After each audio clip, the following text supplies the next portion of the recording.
Chapter 549. Li Jianxian saw the uncle throw the business card and the mobile phone into the front seat of the car. A beautiful woman was sitting in the front seat of the car, wearing heavy makeup and a strong perfume smell, which was very pungent. In the passenger seat, a young man with dyed hair was sitting. He started the car and slowly moved forward. The beautiful woman took the phone and began to dial. The middle-aged man took out 2 white straps from the small pocket in front of him. Li Jianxian saw this, and his face was not very good. On his small face, his lips tightened into a red arc, and he said, "Ursu, Li Jianyue, who was touching the bunny, looked up and looked at Li Jianxian with some doubts. Do you know what you have done?" As soon as Li Jianxian finished speaking, he was taken away by the uncle, and his 2 small hands were lifted up. "When will you let us go?" Li Jianxian asked stubbornly with a pale face. He knew that he was kidnapped, but he couldn't panic. His sister didn't know anything, and he had to protect her. When the uncle heard this, the smile on his face deepened, and his voice was very gentle. He said, "Be good. Uncle will buy you candy to eat later. Uncle will not beat you, nor will he scold you. When your mother comes, I will let you go with her, okay?" "Okay," Li Jianwei responded with a sweet voice. "Uncle, I like to eat cotton candy." "Okay, Uncle will buy you cotton candy. What does little brother like to eat?" Li Jianxian did not want to pay attention to him. His pair of small hands had been tied behind him and hidden behind the small school bag. The woman in front had already dialed Su Qianxi's phone number, stretched and said, "President Su, do you remember me? We met at the opening ceremony of Xiangxinu Village last time. You gave me a ticket to Xiangxinu Village. Do you remember?" Su Qianxi held the phone and stood in the kindergarten. Several teachers stood in a row. Under the threat of Shuang Yu's face, they were so scared that they didn't even dare to breathe. Beside Shuang Yu, a little boy was sobbing. Naturally curly dark brown hair, deep and three-dimensional childish facial features, and a pair of blue eyes full of tears. At this moment, he was grabbing Shuang Yu's coat, crying and apologizing. I'm sorry, I didn't mean to lose the little young master and the little princess. I'm sorry." Su Qianxi glanced at the little guy, reached out and rubbed his hair, and said to the person on the phone, "I don't remember. What do you want?" On the day of the opening ceremony, she personally handed out hundreds of tickets. How could she remember every single one of them? The woman seemed to have expected it. She said, "It's normal that you don't remember. I'm looking for you this time to tell you that your son and daughter are in my hands. Recently, I'm a little short of money, so I want to borrow some money from you. But they are all fine. I didn't touch them, but if you dare to call the police, then it's another matter. How much do you want?" Su Qianxi's voice was very calm, which was the style of President Su. Chapter 550. I want to talk to my son. The woman pouted, turned around, and handed the phone over. President Su wants to talk to the young master. The phone was placed in Li Jianxian's ear, and Su Qianxi called, "Day Su." Li Jianxian closed his mouth, but seeing the woman's threatening face, he couldn't help but say, "Mom, we are fine. Don't worry. The sisters here are very good to us." Sister, uncle, and brother, there are 3 people there? Su Qianxi narrowed her eyes and listened to the movement over there. Smart child. The woman heard the word sister, smiled happily, took the phone back, and nodded with satisfaction. "You heard it? I will wait for you at Guanda. I know you have a very powerful bodyguard. Don't take her, and don't call the police. Come alone and call me when you arrive. Otherwise, I don't know what I will do. Our goal is just money. We will leave when we get the money. I know 10 million is nothing to you. I hope we can cooperate well. President Su." After that, she hung up the phone. Su Qianxi lowered her eyes and sent the phone number to Luo Zhan's WeChat. "Locate the detailed address of this number. My son and daughter were kidnapped, and let uncle come over to help." Luo Zhan quickly replied, "Damn." He immediately added, "Okay. Shuang Yu, you send Mosen back first. I have something to do." Shuang Yu nodded, reached out, and took little Mosen, and walked outside. Su Qianxi asked Xiao Yang to withdraw the cash, and she drove the RV to the place they said. The 2 little guys were very honest, especially the little girl, who looked pink and tender, holding a little rabbit. A pair of big eyes looked here and there, blinked and asked, "Uncle, are you a bad person?" The uncle looked over and said, "How can Uncle be a bad person? I still want to buy you cotton candy to eat." "Oh, but I just heard you asking my mother for money. Uncle said that only bad people will kidnap us to ask for money from my mother. The kidnapper is the bad person, but Uncle did not kidnap you, nor did he tie you up," the kidnapper said with a smile. Li Jianxian's hands were tied, but Li Jianyue's were not. Li Jianyue nodded without doubt. "So that's the case, but why did you tie my brother's hands? Why did you kidnap my brother, but not me? Am I worthless?" "Huh?" The punk in the driver's seat laughed. He was wearing a mask on his face. He looked over while driving and asked, "How old are you, little girl?" 3.5. There was a hint of pride in her crisp voice. "Mommy said that when we turn 4, she'll take us to Horse Ears to play. It's so fun, so fun." Li Jianxian leaned against the back of the car seat and said, "Idiot, that's the Maldives." Li Jianyue's little face was puffed up with anger. She put her hands on her hips and said, "Brother is a bad guy. It's obviously a horse's ear. You're the one who remembered wrongly. Why did you have to call me an idiot? Little rabbit, bite him, bite him." As he spoke, he held the little rabbit and bit Li Jianxian's hand. The little rabbit sniffed and then quickly turned its head away. Chapter 551. Ha ha ha. This little girl is so fun. The car entered the vast parking lot. The punk laughed and found a parking space to stop. "Little girl, what's your name?" "My name is Li." Before he finished speaking, the phone rang. The woman smiled happily, opened the door, and got out of the car. She answered the phone. "Hello, have you arrived? Where are you?" "Wait for me at the milk tea shop on the 3rd floor. I'll be there soon." After hanging up the phone, the woman turned her head and said, "Be sure to keep an eye on them. When the money is in our hands, we can go far away." "Go." The punk couldn't wait to urge. "Finish it quickly." The woman quickly twisted her waist and left. The two men talked to Li Jianyue, but Li Jianyue wanted to play with the little bunnies and ignored them. The two men simply smoked in the car. Suddenly, a tall man walked over from the front. At a glance, he was at least 185 centimeters tall. He was wearing a tight short-sleeved t-shirt. It was so simple that there was no logo on it. However, the lines of his upper body were exposed. He wore a cap and a big pair of sunglasses. His lower body was casual wash jeans and white sneakers. It looked simple, but it showed an unusual temperament on him. Noble and handsome. Damn, why is this world so unfair? You can tell that he is a handsome guy even without looking at his face. The uncle flicked the cigarette ash and smiled. Maybe this is fate. I guess he's also a star. His temperament is different. However, the man quickly walked towards them and came to the driver's seat window. Bang, bang. The window was knocked.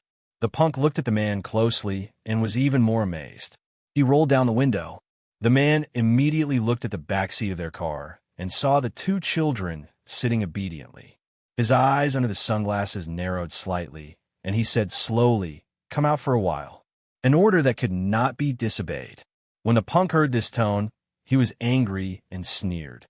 "Who the hell are you? What do you want?" When the man saw this, his lips seemed to spread into a smile.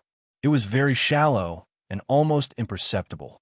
Seeing this, the punk was even angrier.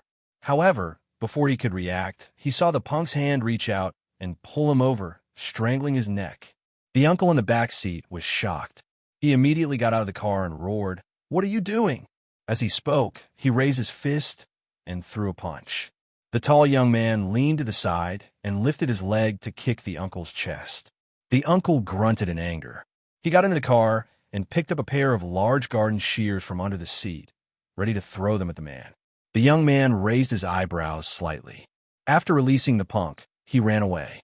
The punk coughed violently and said angrily, "Damn it, don't let him get away, bastard." Then he got out of the car, picked up the fruit knife hidden in the car, and chased after him. The tall man only ran for a dozen meters before he stopped and waved at them provocatively. The two men were even more furious. They rushed forward at the same time. The uncle swung the big scissors and smashed it, while the punk pounced forward and waved his fruit knife. Chapter 552. Just stay here. The two people just now are bad guys. They want to kidnap us and extort money from Mom. Li Jianxian turned around and said, "Help me untie this. Let's run now." Oh, Li Jianrui found the key point. Her fingers carefully opened the white rope, and her little face was wrinkled. "How do you untie this?" "You need scissors. There may be scissors under the chair." "Didn't the uncle just take out a pair of scissors?" Yes, yes. Li Jianrui immediately climbed down and went under the chair. Sure enough, she saw a lot of knives. Taking out the smallest one, Li Jianrui was a little excited and said, "So many knives, brother, look. Be careful, don't cut yourself. Cut the rope, and let's run now." Okay. Li Jianrui carefully cut the rope on Li Jianxian's hand, and Li Jianxian finally regained his freedom. The two little guys got out of the car and found that the two uncles had been lying on the ground. The culprit who had gotten rid of them was walking toward them at that moment. His footsteps were slow and steady. His tall and straight body was strong and powerful. With one look, it was obvious that he was in no way inferior to their uncle, Li Jinan. This man was very dangerous. Li Jianxian suddenly felt a sense of danger, and his little face was pale with fear. He shouted, "Ursu, run!" Li Jianrui heard the sudden shout of Li Jianxian and was shocked. Her little face changed, and she was about to cry. "Run, run, brother!" Li Jianxian took Li Jianrui and ran toward the back. But it was clear that the man behind him was not only taller than the average person, but his legs were also particularly long. He caught up in a few steps. The two little guys only felt that they were shrouded by a layer of black shadow. The two little guys were scared and shouted, "Help! Help!" After Su Qianxi arrived at the destination, she parked the car directly at the door. After waiting for a while, she received the cash from Xiaoyang. Asking him to wait for Li Jinan, Su Qianxi called the number just now. At the milk tea shop on the third floor, Su Qianxi bought a cup of milk tea and sat down, looking around. Suddenly, the phone rang. It was the woman from earlier. "I see you. Now put the money down. Your child is in the underground parking lot, basement one. I will tell them to put the child down. You can go down directly to see them. How can I trust you? What if you take the money and don't let him go?" Su Qianxi narrowed her eyes vigilantly and glanced around, but did not notice anyone suspicious. "Stop looking. You can't see me. Did you come alone? Did you see anyone else? Very good. You're honest, so am I. Now go down the safe passage. I'll follow behind you and watch you. When you see the child, put the money down. I only want money." Su Qianxi thought about it and agreed. Carrying the money, he walked down the safe passage. But as soon as he pushed open the door of the passage, he heard the tender voices of children. It was Daesu and Ursu. "Help, help!" Chapter 553. "Asshole!" Su Qianxi screamed, still holding the box of money in her hand, and strode toward him. The tall man straightened up and turned to look at her. When he saw her like this, he stuffed the two children into the gap between the two cars and took a large step back. "You don't keep your promise. Didn't I say I would not touch them?" Su Qianxi threw the box of money forward and kicked it. The tall man lowered the brim of his hat, and the large sunglasses completely covered his face. Surprised to see the box coming, he subconsciously reached out to catch it. However, he never expected that in just a moment, Su Qianxi's fist had already reached his ear. Startled, the man dodged sideways and blocked Su Qianxi's hand with the box. Su Qianxi punched the box and grimaced in pain. But soon, she kicked at the man's weakness. The man shrank back, pursed his light red lips, and curled up slightly. In a flash, he reached out and grabbed her ankle. Su Qianxi was caught instead. Flustered, she wanted to take her foot back, but the man's hand was extremely steady. Although he was wearing big sunglasses on his face, Su Qianxi still clearly noticed that his eyes were unscrupulously glancing at her lower body. She whistled. Su Qianxi was wearing a summer dress. Although she was wearing safety pants, they had already shrunk as she moved. At this moment, hearing this whistle, Su Qianxi's face suddenly turned red, and she roared, "Pervert!" The man did not make a sound, grabbed her ankle with his big hand, and pulled her over. Su Qianxi lost her balance and exclaimed. Just when she thought she was going to fall, a big hand clasped her shoulder and picked her up. Su Qianxi felt a chill on her back. In a blink of an eye, she had been pressed against the rough wall of the parking lot. Furious, Su Qianxi raised her hands and pinched his armpits. This was the ultimate move that Li Jianyan taught her. No matter how strong she was, when her armpits were stuck, her hands would become sore. However, the man seemed to have seen through her moves. He retracted his hand, revealing a provocative smile on his thin red lips. His hand that was on her shoulder slowly moved downwards, brushing past the inside of her arm and the side of her waist. Su Qianxi was mad. She raised her fist and punched him in the face, but before her fist landed, the man had already stepped back. "Don't run." Seeing that he was about to turn and run, she was furious. She took off her shoe and hit him on the back of his head. The man was hit head-on and staggered, but he was not in a hurry to turn around. Hearing the footsteps behind him, he turned back, grabbed Su Qianxi's hand, and twisted it. Su Qianxi screamed and was pinned against the hood of a nearby car. One of the man's feet was on her butt, and his head was close. She felt his hot breath on her ear and lost all her strength. She yelled angrily, "Bastard, let me go." Chapter 554. After that, Su Qianxi felt that her hand was held and then tightened. The man pulled away and turned his head to see a woman sneaking toward the money box. Seeing the man turn his head, she was shocked and ran away with the box. But how could she compete with him? Su Qianxi was furious. She got up, only to find that her hand was tied with a white band, tied to the license plate of the car. The man caught up with the woman in a few steps and knocked her out with a karate chop. Then he tied the woman's hands up with white bandages and threw her into a corner where Su Qianxi could not see. The man picked up the money box not far away and jumped into a white convertible sports car. He waved at her with his back facing her. Then the beautiful sound of the engine sounded, and the car quickly drove away. At the same time, the two children ran over at the same time. "Mom!" Li Jianxian's white and delicate cheeks finally recovered, and there was guilt and self-blame on his face. "Mom, I'm sorry." Li Jianhua blinked and saw Su Qianxi's tied hands. She exclaimed, "Oh, Mom is also tied up. That bad uncle is really a bad guy." "Sister-in-law, where are you?" Luo Zhan's voice echoed in the parking lot. Su Qianxi only felt that she was unlucky and replied, "Here." Luo Zhan ran over, a little out of breath. Su Qianxi saw him and asked, "Where's my uncle?" "He is on the way here. It's a bit far from the company. He probably hasn't arrived yet." Luo Zhan happened to see Su Qianxi's messy hair and slightly untidy clothes. He looked mad and said, "What's the matter? Did you fight with someone?" Su Qianxi felt a burst of irritation. Her free hand tidied up her clothes and said, "Help me untie it first." "Mom, I have a knife." Li Jianhua suddenly remembered something and ran away. When Su Qianxi saw it, she said sternly, "Li Ersu, don't run around." Li Jianhua had long been used to her mother's warning. She didn't want to stop at all. Luo Zhan had no choice but to carry her back and put her beside Li Jianxian. "Take care of your sister." As he spoke, he took out a metal lighter from his pocket. He pushed the bottom of the lighter, and a sharp knife appeared. He reached out and cut it, and the binding was untied. After she untied it, she rubbed her wrist and walked to the corner where the man had left the woman. At a glance, he saw 3 people lying on the ground. They were all unconscious. Luo Zhan came over with the 2 children and was slightly stunned. "Who did this?"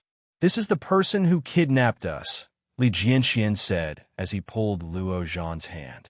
"Let's call the police," Su Qianxi said, and then looked at the surveillance cameras in every corner of the parking lot, which were all covered with white tape.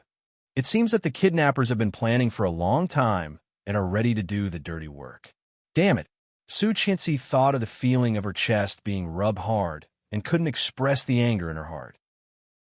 She gritted her teeth and said, "We must find out who the accomplice is." In the past 3 years, Luo Zhan had rarely seen Su Qianxi so angry. He slightly avoided her and saw Su Qianxi walking back the way she came. Chapter 555. Holding the 2 children, Luo Zhan fell behind and called the police.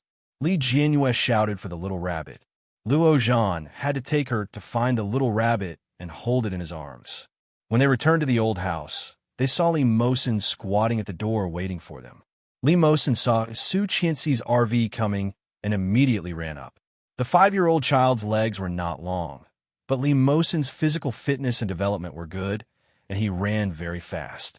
Seeing the young master and the little princess walking out of the car hand in hand, Lee Mosen was so happy that his eyes were red. Finally back, Li Jianyue saw Lee Mosen like this and said with some disgust, "Blue children can't cry. Mom said that girls can cry. Unless Brother Mosen wants to be Mosen's sister in the future, then you can cry." Lee Mosen quickly covered up the strangeness and looked at her arms. Li Jianyue proudly handed the little rabbit out and said, "Look, little rabbit, isn't it cute? Not as cute as you." "The little princess is the cutest," Lee Mosen said honestly. Li Jianyue smiled happily and went up to hold his hand. She said with a smile, "Brother Mosen is the best. Let's go play with great-grandfather." Luo Zhan heard Lee Mosen's words and silently gave him a thumbs up. Good guy. He was so good at picking up girls at such a young age. What would happen when he grew up? Lee Mosen looked at the hand held by Li Jianyue, and deep in his blue eyes, he was moved. However, he quickly slapped her hand away and said, "You go first. I have something to talk to Madam." Hearing this, Li Jianyue was a little unhappy and said seriously in a childish voice, "How many times have I said, 'Don't call my mother Madam. Just call my mother Auntie'?" Luo Zhan took Li Jianxian's hand and whispered, "Let's take our sister to play with great-grandfather." "Okay." Li Jianxian nodded and looked at Lee Mosen with a pair of phoenix eyes. "Mosen, let's practice Taekwondo tonight." "Okay." The two little guys were taken away, and Su Qianxi's eyes fell on Lee Mosen. She walked in front and walked in. Shuangyu had been watching from afar. Seeing them coming, she followed them in. Qin Shuhua had been worried sick. When she saw her grandchildren come back, she let out a sigh of relief. Seeing that Lee Mosen had followed Su Qianxi in, he complained, "You are really something. Why don't you keep an eye on them? You know that the little princess is playful. You should be with them." Of course, he was referring to Lee Mosen. Lee Mosen pursed his lips, nodded, and lowered his head. Soon, tears welled up in her eyes. She knelt down in front of Su Qianxi and whispered, "Madam, I know I was wrong. I will take good care of the young master and the little princess in the future. What happened today will never happen again." His life was saved by Madam. Ever since he was sensible, he knew that his duty in life was to protect his wife's 2 children. If he couldn't even handle such a small matter, then he couldn't stay in the Li family. After all, he was a wild child. Even his biological mother wanted to smash him to death. If it weren't for Madam and the teacher who had been missing for 3 to 4 years, he wouldn't even exist in this world. Lee Mosen knew. He had always known. Chapter 556. When Qin Shuhua saw this, she felt that it was natural and looked at him with more reproach. Li Jianyue saw this scene, but felt uncomfortable in her heart. She asked, "Why did Brother Mosen kneel?" "Great-grandfather said that there is gold under a man's knees. He can't kneel. If he kneels, the gold will fall." Su Qianxi did not avoid it. She squatted down and looked at Lee Mosen. She made him look at her and said with a straight face, "Did I say not to blame yourself for everything?" Lee Mosen lowered his head and did not speak. Last time Ursu fell into the pit, she deserved it. This time they were kidnapped also because of Ursu. Don't take everything on yourself. You don't owe us. You are also a child of our Li family. In the future, you are not allowed to kneel easily, and you are not allowed to call me Madam. Otherwise, I will drive you away and send you back to the orphanage to let those children bully you. Before Lee Mosen was 3 years old, he had been in the orphanage. Because of premature birth, his health was very poor, and he was often bullied by the children in the orphanage. He was also laughed at by the older children for his different eyes, different hair, and a different skin color. It was not until 2 years ago, when Su Qianxi brought him to the Li family, that he knew there was such a paradise in the world. A beautiful, warm home. Lee Mosen heard this, and tears fell down. However, he looked up at Su Qianxi stubbornly and nodded. "I know. Then what do you call me?" "Auntie." Su Qianxi touched his nose. "Go wash your hands and teach your brother and sister to wash their hands, and then eat. Okay. Li Mosin stood up and walked over. Li Jianyue struggled from Qin Shuhua's arms and shouted, "Grandma, let me go. I should go wash my hands." Okay. Qin Shuhua liked this granddaughter very much. She was obedient and cute. Her slightly wrinkled face was full of a doting smile. Be sure to wash your hands well so that you can eat clean. Got it. Li Jianyue did not look back. She reached out to Li Mosin and said with a smile, "Brother Mosin, let's go wash our hands." When Li Jianyue walked in with Li Mosin, Li Jianxian also followed and put his hand on his shoulder. They stood side by side silently. The three children went to wash their hands. Su Qianxi told Qin Shuhua what had happened, and Qin Shuhua was terrified.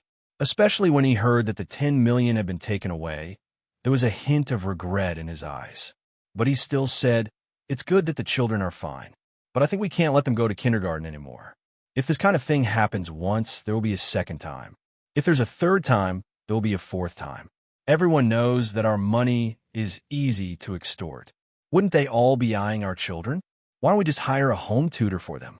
They can learn at home in the future. There's so many bodyguards at home, so it's more convenient to take care of them. When they grow up, they can go to school outside and interact with people. What do you think?" Su Qianxi nodded. "I think so too. I will ask someone to arrange it." Okay. Seeing that Su Qianxi finally agreed with her, Qin Shuhua was overjoyed. At the same time, she took Su Qianxi's hand and said, "Thank you for all these years." Su Qianxi looked down, smiled, and stood up. "Not at all. Let's eat, Mom. Where's Dad?" Chapter 557. Okay. Luo Zhan was not polite at all. In the past few years, he had been used to freeloading. Just after dinner, Luo Zhan took the initiative to leave. Li Jianan had already bought his own house and moved out 2 years ago. But today, he still went back to the old house and brought back some information for Su Qianxi to look through. After taking a shower and drying her hair, Su Qianxi held the information in her room and read it. However, the longer she looked, the more annoyed she felt.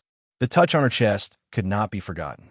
However, she had been bullied like that, but she did not even see the face of the gangster. "Bastard.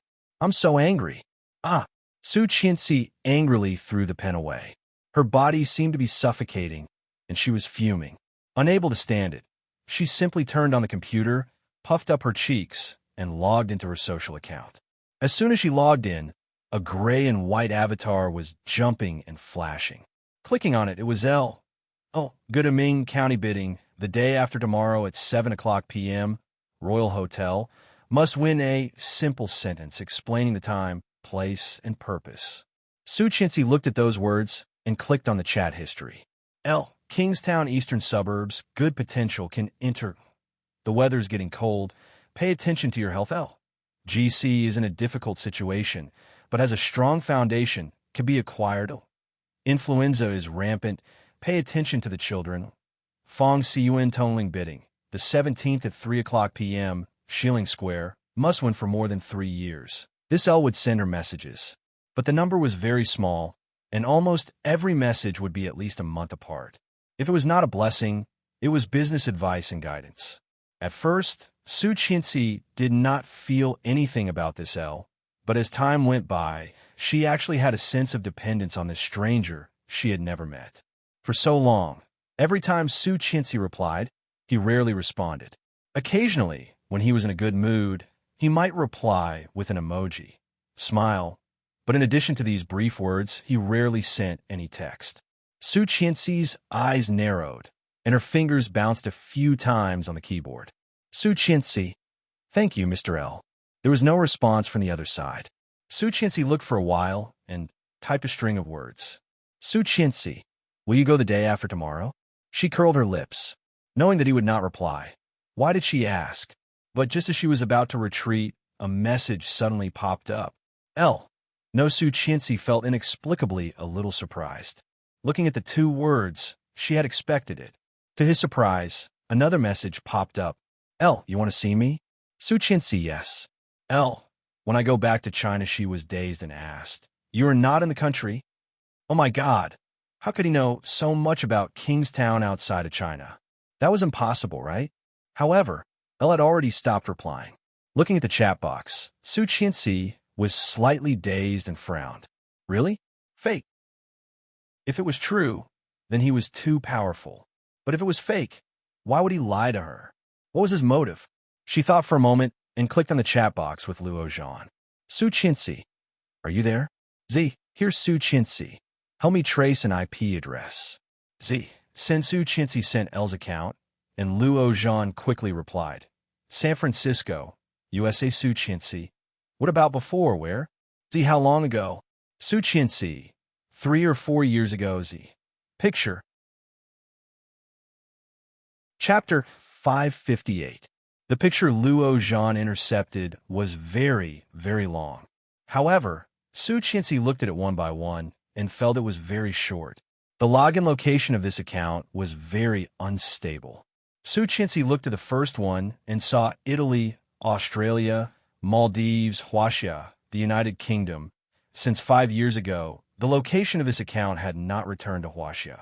Looking at the time, it was also very unstable. From 5 years ago to 4 years ago, he did not log in for a year in between. When he logged in again, it was the first time he chatted with her. Twins, congratulations. The time of waiting for him to log in also coincided with the time when he sent a message to her. That was to say, except for when he sent a message to her, he would not log in at all at other times. Did he specifically log in to find her? Who was this?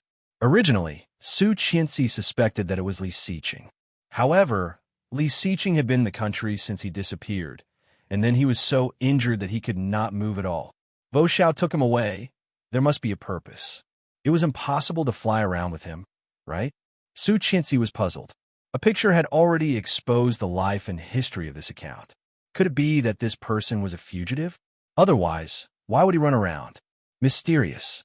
More and more mysterious. This Mr. L. She couldn't figure it out, so she simply didn't think about it.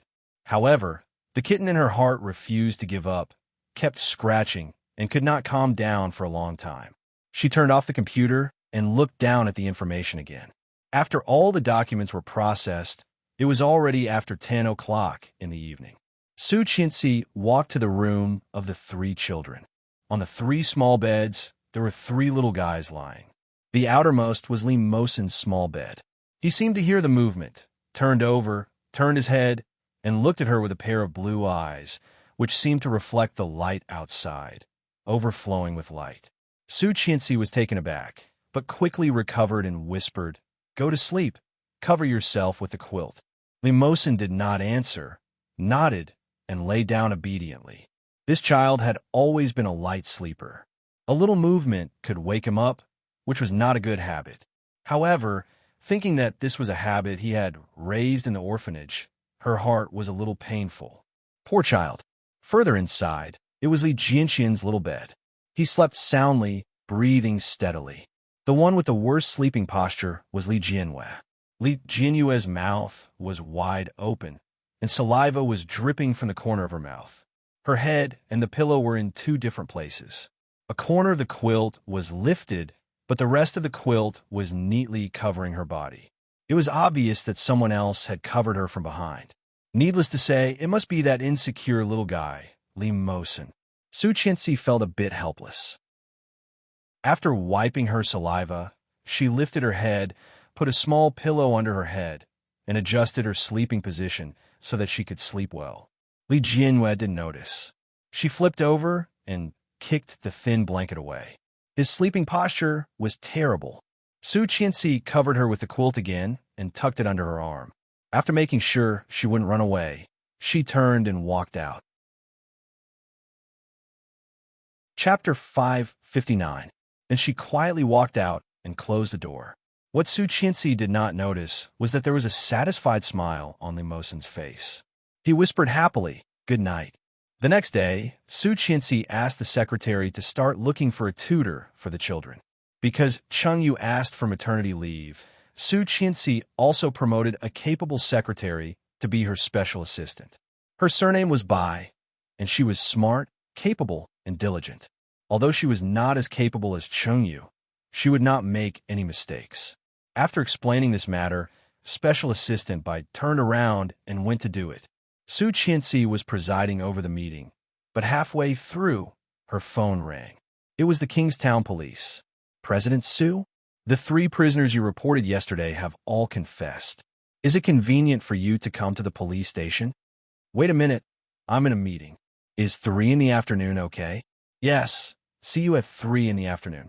Hanging up the phone, Su Qianxi continued the meeting. After dealing with a lot of affairs, she suddenly remembered what Mr. L said last night. The bidding for Guduming County, the day after tomorrow at 7 o'clock p.m., Royal Hotel, must win. Although she had never seen him, after years of dealing with him, Su Qianxi trusted L, who she had never met. Since he said he must win, it must be a very good place. Su Qianxi did some investigation and found that this place was located in a town near Kingstown, but it was not far from downtown Kingstown. In her previous life, Li Xiqing developed a piece of land to invest in a new project. Here, he applied to set up a connecting subway and then developed the surrounding area. Because of this real estate, the surrounding area miraculously began to rise in price, and in less than half a year, the price doubled. However, according to her memory, because of the price advantage, the competition for Guduming County was very fierce. In the end, Li Xiqing won the land at 5 times the price, and many people were amazed by the courage of President Li. She had to say that L's vision was also very unique, so similar to Li Xiqing's. This piece of land, Su Qianxi was determined to win. Making up her mind, she went to the vice president's office. Li Jinan was on the phone. Seeing her coming in, he waved his hand and hung up the phone after talking for about 3 or 4 minutes. She told him her plan, and he nodded. Okay, let's go together tomorrow night. Li Jinan agreed without hesitation, but no one expected that such an unexpected thing would happen at the auction tomorrow night. Hearing his response, Su Qianxi threw the document at him, stretched, yawned, and said, "Brother-in-law, is it too easy for you to be the vice president now? I'll give you the position of president. Okay?" Not good.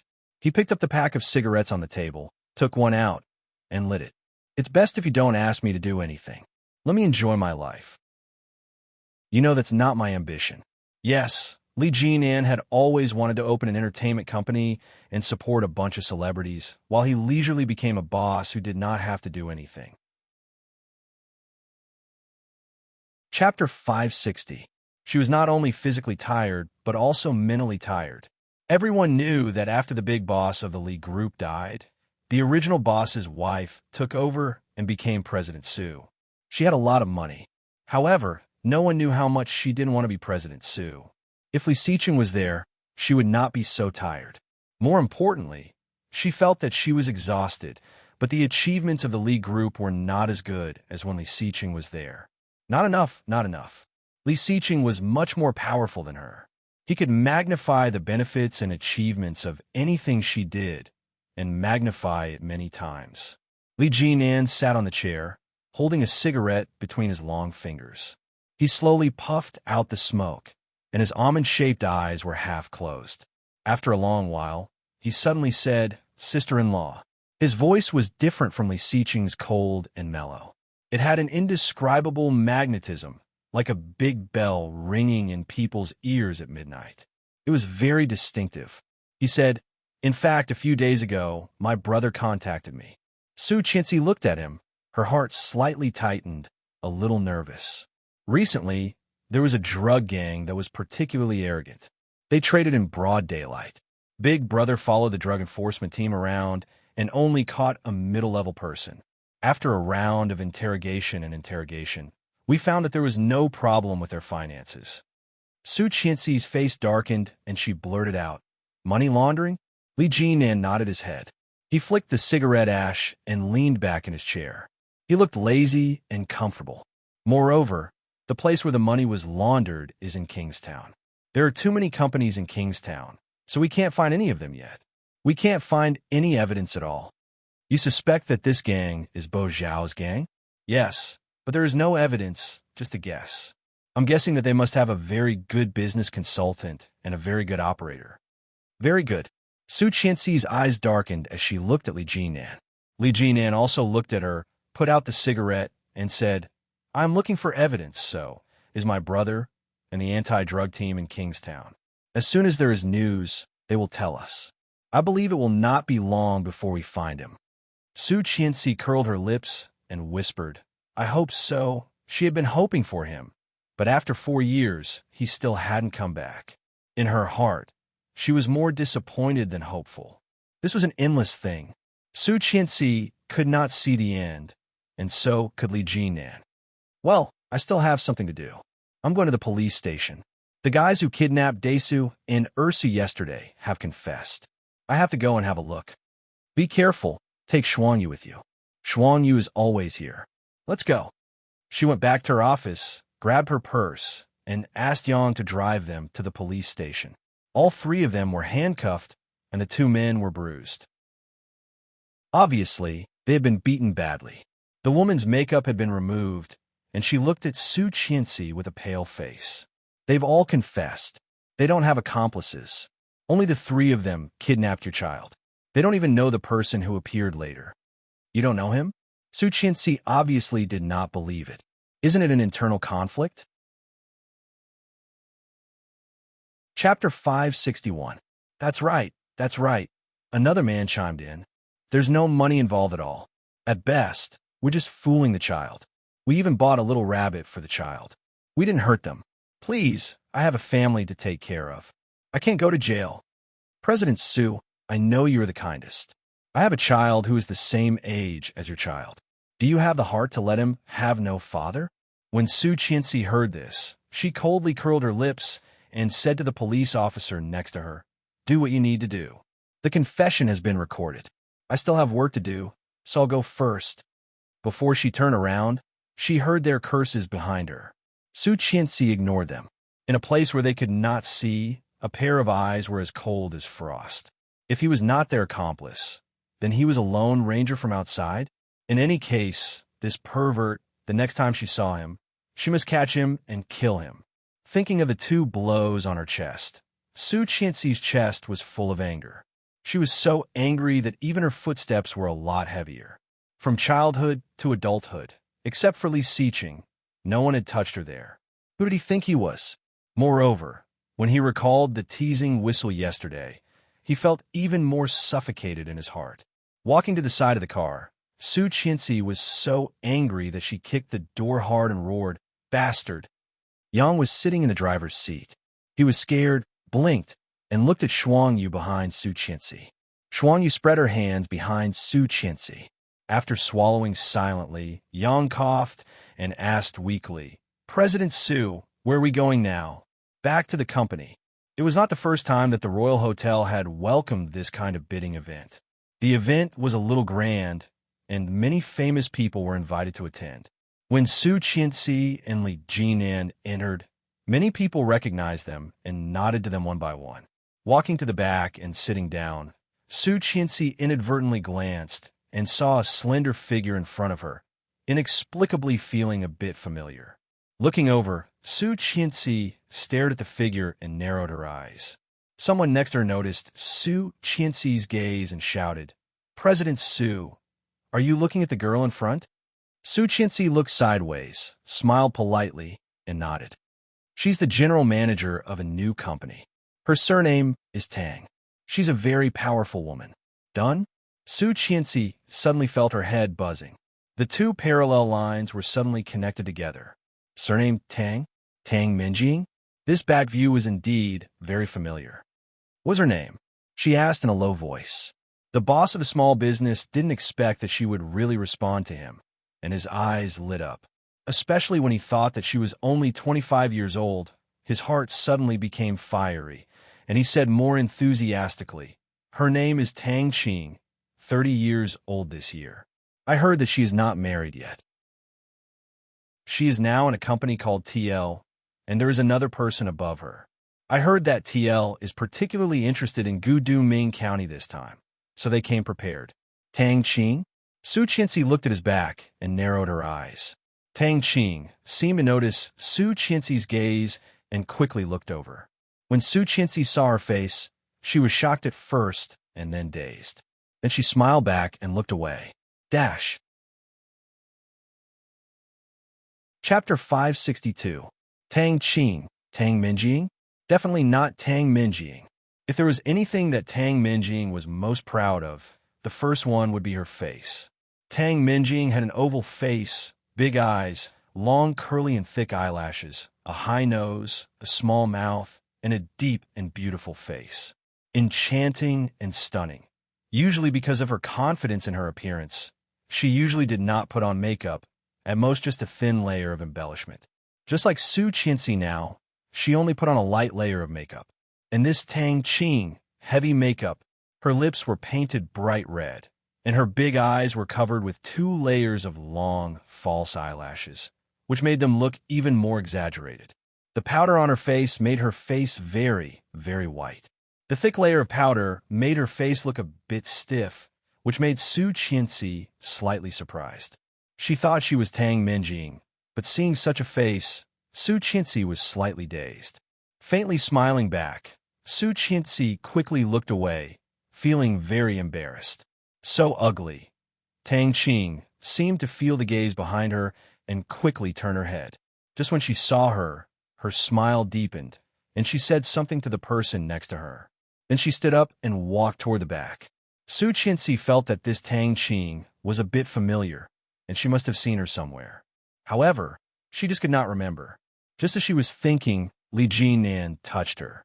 Su Qianxi looked up with some confusion. At a glance, she saw Tang Qing standing on the side with a sexy figure. Tang Qing smiled at Su Qianxi and said, "You are Mr. Su of LS? Nice to meet you. My name is Tang Qing, the general manager of TL." Su Qianxi stood up and stood in front of Tang Qing, suddenly feeling like a bean sprout. She was 165 centimeters tall, weighed 94 pounds, and her breasts were not small. After giving birth, she would have a C cup.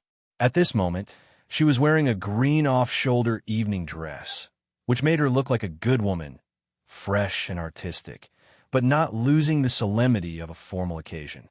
Tang Qing was not tall, but combined with her figure, she looked much more voluptuous and tall than Su Qianxi. The sapphire blue floor-length dress was covered with dazzling sequins. Under the light, the lines were even more S-shaped, hot enough to make people's blood boil. The deep cleavage stimulated Su Qianxi's eyes, and she couldn't help but look down. Even a woman like her had such a reaction. Su Qianxi couldn't help but look down. She saw that Li Jinan was looking straight ahead as he sat to the side. He was looking straight ahead, neat and handsome. Seeming to feel her gaze, he faintly raised his eyebrows and seemed to be asking her, "What?" Su Qianxi shook her head, looked at Tang Qing again, and reached out to her. "Hello, I am Su Qianxi." Tang Qing also put her hand on it and smiled. "I've heard a lot about you, but TL is determined to win Guduming County." "Me too," Su Qianxi said politely. Inadvertently, her eyes fell on the back of her hand and arm. On Tang Qing's arm, there was a faint scar. It looked like it had been there for a while, wrinkled and slightly red. With the concealer, it did not look so serious. However, Su Qianxi once had such a scar on her face, and she recognized it at a glance. It was a burn. Chapter 563. Noticing Su Qianxi's gaze, Tang Qing twisted her hand slightly and quickly took it back. She said, "I hope we can cooperate in the future." "Excuse me." Su Qianxi nodded slightly, watched her go away, and then sat down. She whispered to Li Jinan, "This woman has a burn on her hand, and it seems to be at least 3 or 4 years old." Li Jinan raised his eyebrows slightly, nodded slightly, and looked very natural. Without looking back, he asked, "What are you suspecting? Do you remember what we said yesterday?" Li Jinan didn't say another word. He looked ahead and didn't reveal any of his emotions. He began to calculate in his mind. Su Qianxi knew him. Listening to the people talking, she suddenly turned to look at the person who had just introduced Tang Qing to her and asked, "When was TL founded?" The person did not expect Su Qianxi to be so interested in this company. He was happy and told her everything he knew. It was founded about 3 years ago. The founder is Tang Qing's younger brother, that is, the person above her. However, the person above her never shows up and is very low-key. TL has developed rapidly in the past 3 years. I did not expect that they could come to this kind of occasion now, but I guess they're just here to watch the fun. As far as I know, this company does not have the strength to bid for Godalming County. 3 years. In just 3 years, it had developed so fast. The entire Kingstown and even the whole of China. In addition to Li Xiqing, Su Qianxi had never seen anyone who could be so good developing a small company to this point in 3 years. How could there be so many business geniuses? The scar on Tang Qing's arm, the person behind her. Su Qianxi's heartbeat suddenly accelerated. Was that so? In front of her, Tang Qing seemed to say something to the person next to her. Then she stood up and walked toward the door of the hall. Su Qianxi listened to the people next to her, but when she saw Tang Qing left, she couldn't help it. She smiled at the person next to her and said, "I'll go to the bathroom first." The person was dazed, blushed, and nodded. Okay. Su Qianxi picked up her purse and followed Tang Qing out. Tang Qing seemed to be on the phone. She walked into a remote corridor of the hotel, and her graceful figure could be seen from behind. Su Qianxi subconsciously lightened her footsteps and secretly followed her, listening to her on the phone. Tang Qing's footsteps were extremely slow. Listening to her voice, she seemed to be in a hurry. She said, "What's going on? Didn't I say not to let him run around? Hurry up and find him and feed him the medicine." It was not Tang Minjing's voice, and the tone was more coquettish than Tang Minjing's. However, she had an inexplicable intuition that this person must have something to do with what happened 3 years ago. TL's timing was also very similar. Was it just a coincidence? TL done? Li? Could the brother behind her be Li Xiqing? Could it be the husband she had been with for so many years? Su Qianxi's heart was pounding, and she continued to listen. However, Tang Qing's voice seemed to slow down, and her footsteps stopped. Chapter 564.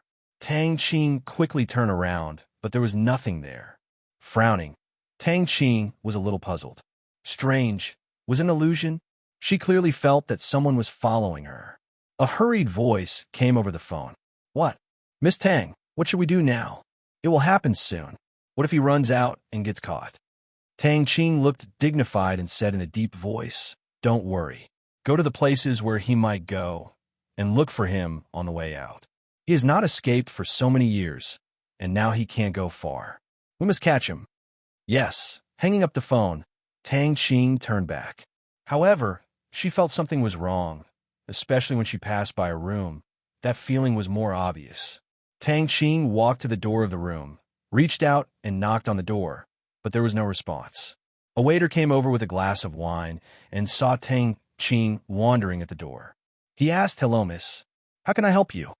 Tang Qing smiled, shook her head, and walked away. Hearing the voice outside was gone, Su Qianxi breathed a sigh of relief, and her body became soft. But then, she realized her current state and reached out to hit the man who suddenly attacked her. But before she hit him, she was caught by a big hand. There was no light in the room. It was very, very dark, and she could not see her fingers. Su Qianxi struggled hard, but the man not only did not let go, but wrapped his hands around her waist, and his movements were wanton. All of a sudden, she was flustered. Su Qianxi struggled harder, opened her mouth, and bit the palm of his hand. The man quickly let go, and Su Qianxi took the opportunity to shout, "Help! Help!" Ah! Before Su Qianxi could shout more, she was pressed on the bed. In the darkness, there was only the sound of her panicked breathing and the man's panting. Su Qianxi was shocked and cried, "Help!" However, the man obviously did not give her a chance to ask for help again. Holding her down, his big hand pinched her chin and sealed her lips. Su Qianxi's tears came out, and her heart was full of panic. Was she out of the tiger's mouth first, and then into the wolf's den? Struggling with all her strength, she bit the man's lips. In an instant, the sweet smell of blood filled their mouths. The man on top of Su Qianxi seemed to smile. Holding her up with his knee, he said viciously, "I told you you are so wild. It is easy to arouse men's desire to conquer you, Mr. Su. It was that hooligan from a few days ago. Su Qianxi panicked. This person was no less skilled than Li Jinan. She had been learning from Li Jinan for so long, but she had never been able to take advantage of him.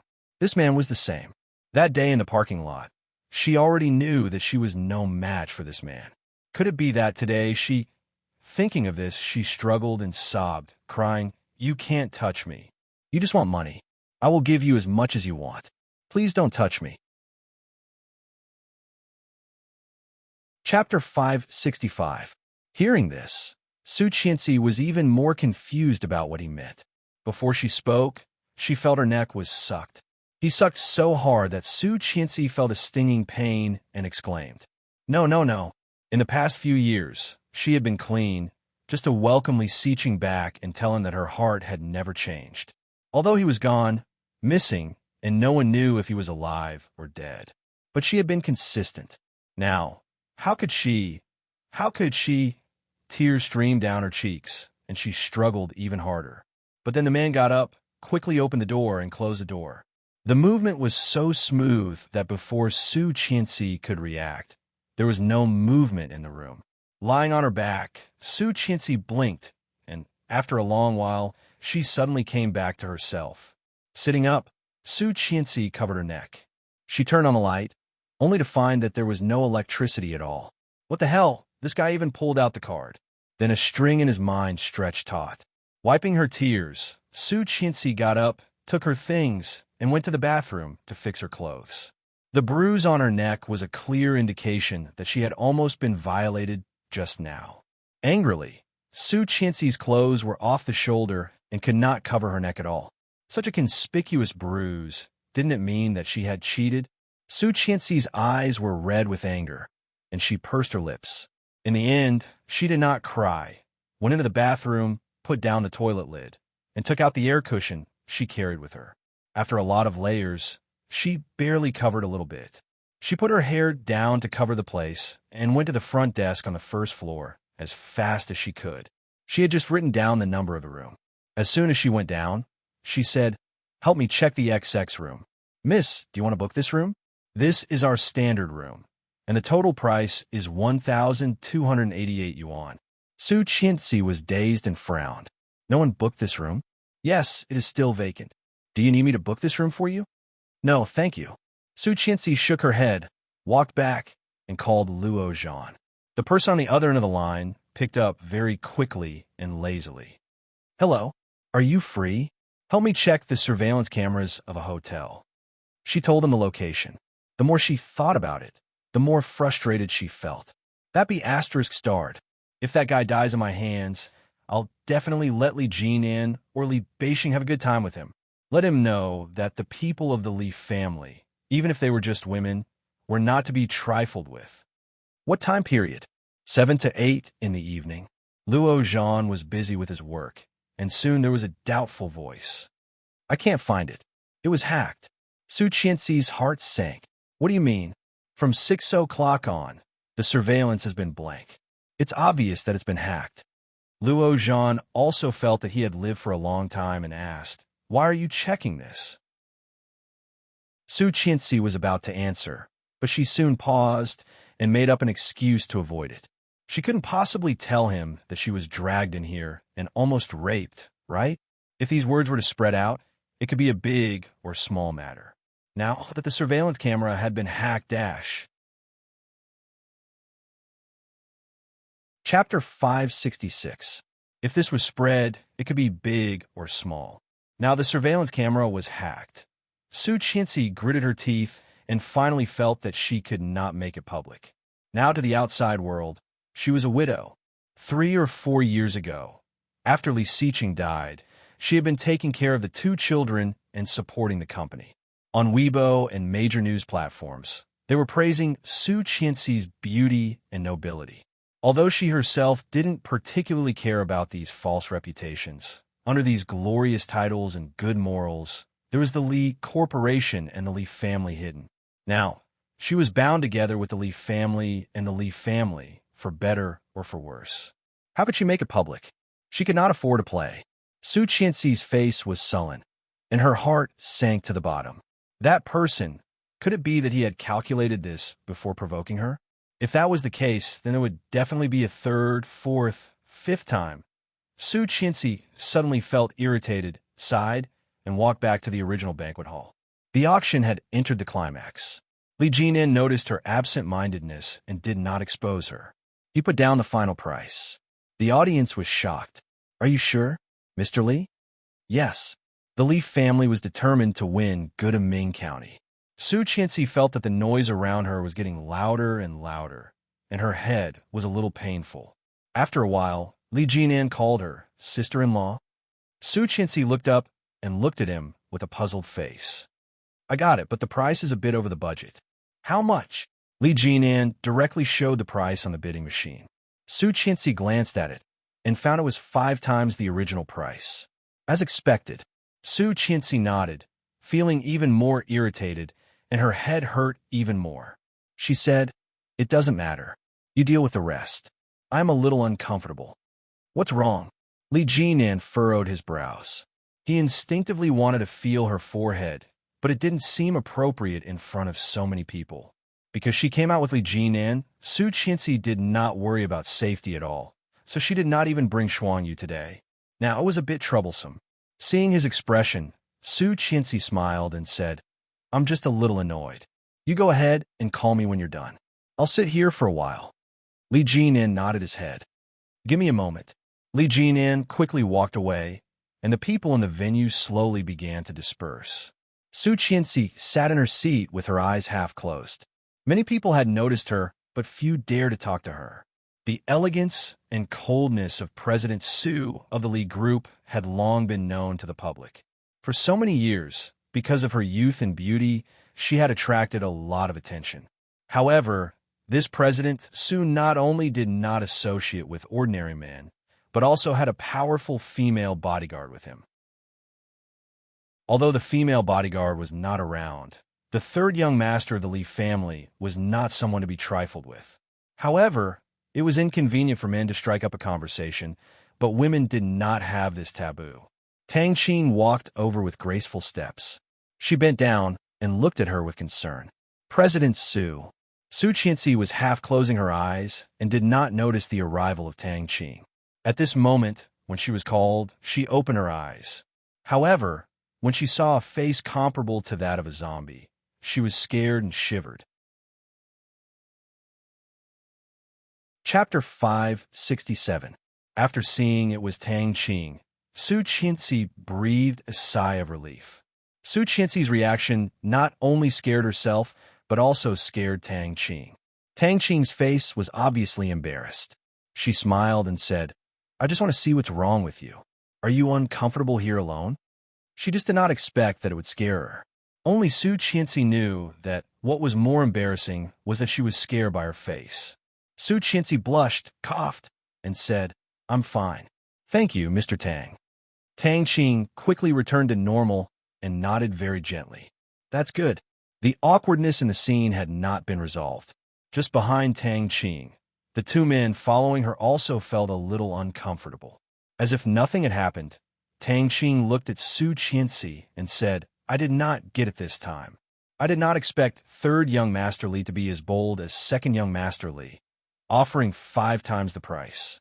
My TL is not as good as you, but next time we will definitely be ready to compete with you, or we will have the opportunity to cooperate next time."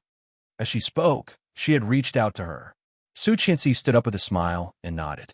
"I'm looking forward to it." Tang Qing's smile widened, and she said coquettishly, "Goodbye. I'm not feeling well.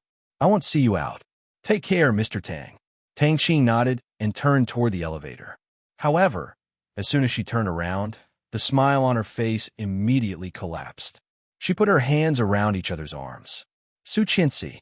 Tang Qing pressed the button of the elevator and walked in. She looked at one of the men next to her and asked, "Did you find him?" "Not yet. I heard that he was let out by the maid. He did not bring any medicine or injection equipment." As he spoke, he looked at the time on his phone and said, "He probably can't hold it anymore and is going back."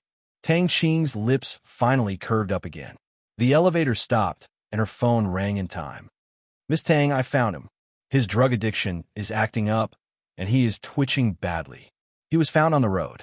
We coaxed him, and he couldn't help but come back. Got it. Give him the medicine, but only a little at a time. Don't let him feel too comfortable. You have to let him know the consequences of running away. It won't be good." As she spoke, she giggled. "I'll be back soon." "Yes, Miss Tang." After dealing with the matter, he gave the things to Su Qianxi and went to the bathroom. Standing in front of the urinal, Li Jinan held a cigarette between his fingers.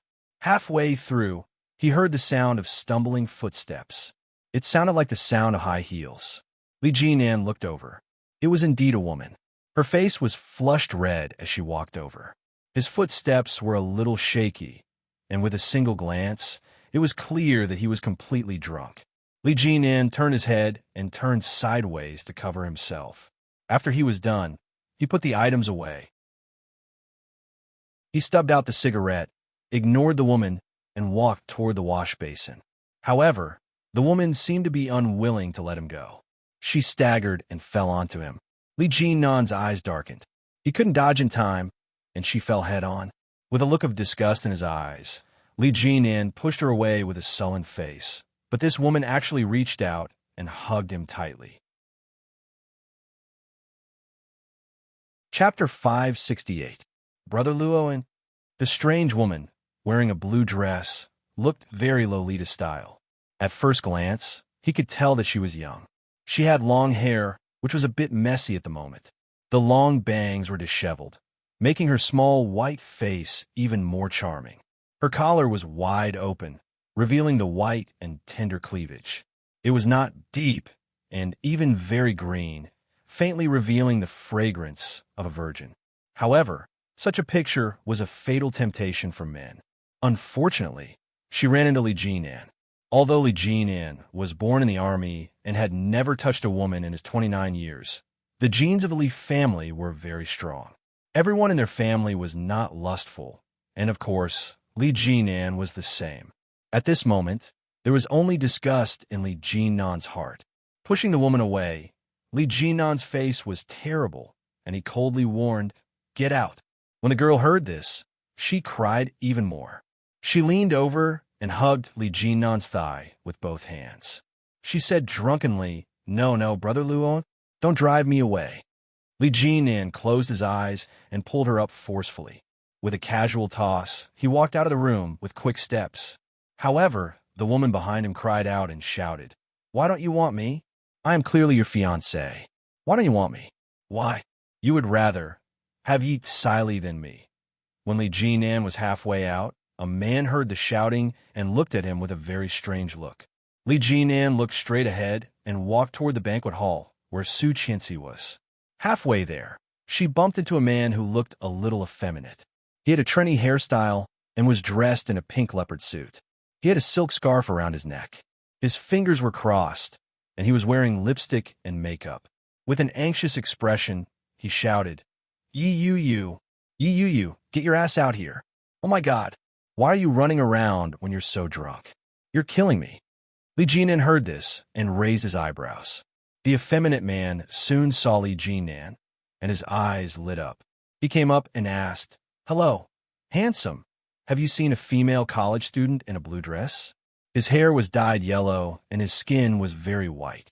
He was about 1.7 meters tall. Men's room. Without waiting for Sissy to finish his words, Li Jinan only said 2 words and walked away with his long legs. Sissy looked at his back and bit his lower lip with an intoxicated look on his face. "Oh my God, so handsome. Ouch." When Li Jinan was far away, he suddenly remembered his business. "Oh yes, the men's room. You, get your ass out here." Li Jinan bought a villa for himself. After sending Su Qianxi to the old house, he drove back.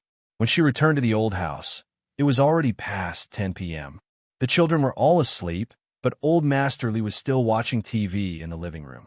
3 years and 10 months had passed, and the number of white hairs on the old man's head had increased. His pair of turbid, old eyes shone with a shrewd light. However, Li Sun had always been kind to his descendants. Seeing Su Qianxi coming back, he waved at them. "Qianqian, come here." Chapter 569. I fell asleep and woke up again. Captain Lee took Su Qianxi's hand and patted it. He sighed and said, "Do you know why I woke up?" Su Qianxi looked at him and slowly shook her head. The wrinkles on Captain Lee's face were also much more than 3 years ago. At this moment, when he smiled, his whole face was wrinkled. "I just had a dream. I dreamed that Siqing came back." Captain Lee smiled kindly. His voice was old and dry. He put his dry hand on Su Qianxi's hand. In a pair of slightly turbid eyes, there was some sadness. He said, "Grandpa, I am sorry for you and Su Qianxi. I may not be able to come back in time to see you off. Just pretend that you never had this grandson. I'm sorry." As he spoke, Captain Lee's voice became sobbing. He lowered his head with tears in his eyes. "It's been 4 years. In 2 months, Daesu and Ursa's birthdays are coming. If he is still alive, he must have come back a long time ago. But why is he not back yet?" Su Qianxi's nose was sour, and her eyes were also filled with tears. She whispered, "Grandpa, don't think so much. He will come back. It's just a matter of time. He is still alive. You have to be healthy. When he comes back, you can see him. I have a hunch that he will be back soon." Captain Lee shook his head. "I know him. If he is still alive, it is impossible not to come back. He still has a wife and children. You know how much he looks forward to these 2 children. If he is really alive, it is impossible not to come back to see the children. Although sometimes he seems to be cold and indifferent to everyone, in fact, his heart is warmer than anyone else. He will not be cruel to the people he cares about. He cares about this family, but 4 years have passed. Has he ever come back?" Su Qianxi was speechless, and her throat was also sore. "I don't have much time. Over the years, you have worked hard, Qianqian. You have been supporting his company and the 2 children. I have seen it all, but Grandpa's heart aches. Grandpa, I am happy to do it." The old man took her hand and looked at her meaningfully. "You're willing to endure hardship, but do you know how much the 2 children yearn for a father?"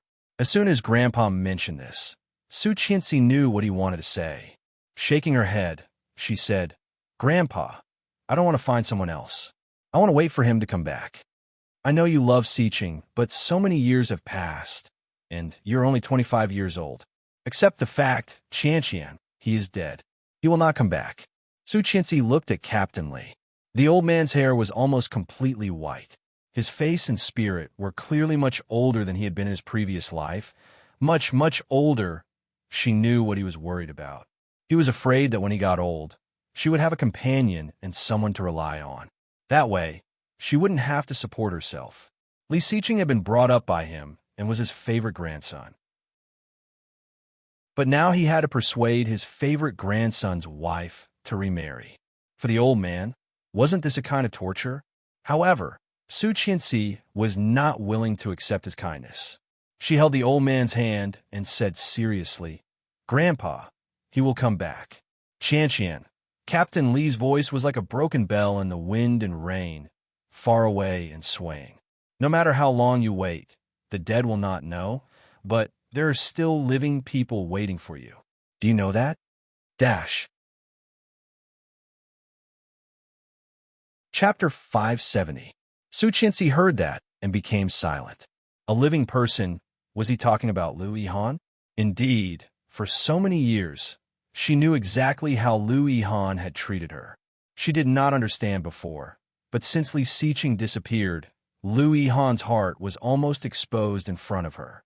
Liu Yihan always tried to ask her out, and she always had a variety of ways to avoid it.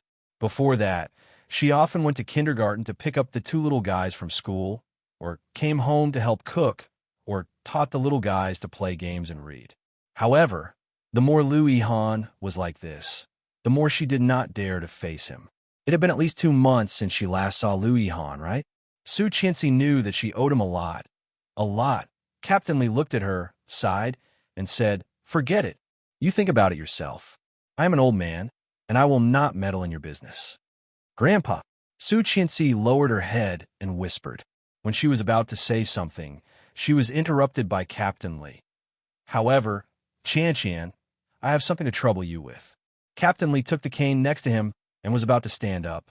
Su Qianxi hurried forward and helped him up. "It's no trouble. Grandpa, if you need anything, just tell me. I will try my best to do it for you. Come on, help me back to the room. Captain Lee walked slowly with a cane in one hand. After helping him back to the room, Captain Lee took out an old-fashioned pocket watch from under the bedside cabinet, handed it to Su Qianxi, and said earnestly, "This pocket watch, please send it to the grandson of my old comrade. For so many years, I've been unable to let go of this big stone in my heart. In order to save me, my old comrade sacrificed himself to protect me. At that time, we were only in our 20s. Li Xiao was not long born, and his child was only 2 or 3 years old. Later, he died. Because of the war, I did not find his body. Just a few days ago, I finally found his family. It was not easy." Su Qianxi took the pocket watch and opened it. At a glance, she saw an old black-and-white photo inside. Inside was a young officer, dressed in beautiful and neat clothes, and next to him sat a woman. Because the photo had changed color, it was impossible to see the faces of the man and woman clearly. "This is the relic of an old comrade. Please pass it to his grandson. I have an appointment with him on the 3rd floor of the Kingstown Convention and Exhibition Center."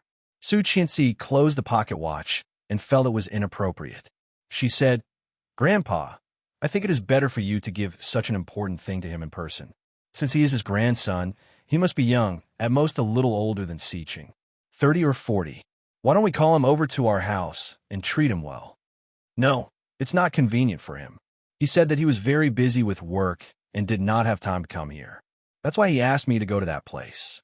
I feel sorry for them. I don't have the face to ask him again." As Captain Lee spoke, he glanced at Su Qianxi's face. Seeing that she seemed to be hesitating, he grabbed the pocket watch and said, "If you don't want to, then forget it. I'll go myself." Chapter 571. In a place where Su Qianxi could not see, the old man's eyes flashed with the light of calculation. The old man sighed and said, "I asked him to meet at noon tomorrow at this place." Then he took out a note from under the pillow. Su Qianxi took it and found that it was a Western restaurant with the seat number and time written on it. 12:30 noon. After Su Qianxi agreed to meet the old man, she went back to her room and set an alarm clock for 12 o'clock noon, in case she forgot. However, when she was taking a shower, she suddenly felt like she had fallen into a trap. Such a scene seemed to be familiar to him. However, when had she experienced it before? There seemed to be a familiar picture flashing in Su Qianxi's mind, but she could not remember it. After taking a shower and drying her hair, she fell asleep. The next day, she was busy all morning. She did not think of it until her alarm clock rang.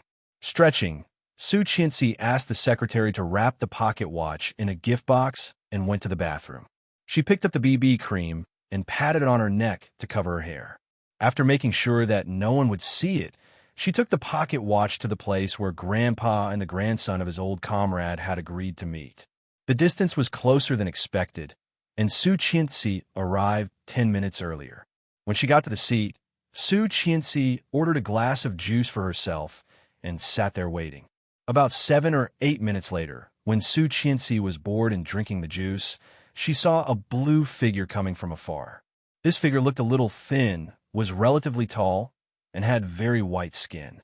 He wore a pair of rimless glasses and wore a sapphire blue diamond-shaped checkered suit. He looked noble and handsome. At this moment, he was talking to the waiter with his head tilted. Seeing this figure, Su Qianxi's heart suddenly jumped, and she was a little surprised. Liu Yihan? Why was he here? Liu Yihan also seemed to feel her gaze and was about to turn his head.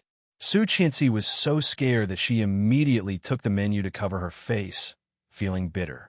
Damn, she couldn't be so unlucky, right? Did she not look at the almanac when she went out today? How could she meet Liu Yihan like this? This luck was amazing. However, what was even more unexpected was that Liu Yihan was led by the waiter and walking toward her. "This is private room A2. Please take a seat." "Thank you." Liu Yihan sat down and smiled politely at the waitress. Su Qianxi put down the menu, annoyed, and asked, "Why are you here?" Liu Yihan looked at her in surprise and said, "Grandpa said you had something for me and asked me to come. Didn't you ask me to come?" Su Qianxi was speechless. My goodness, I was tricked by my grandfather again.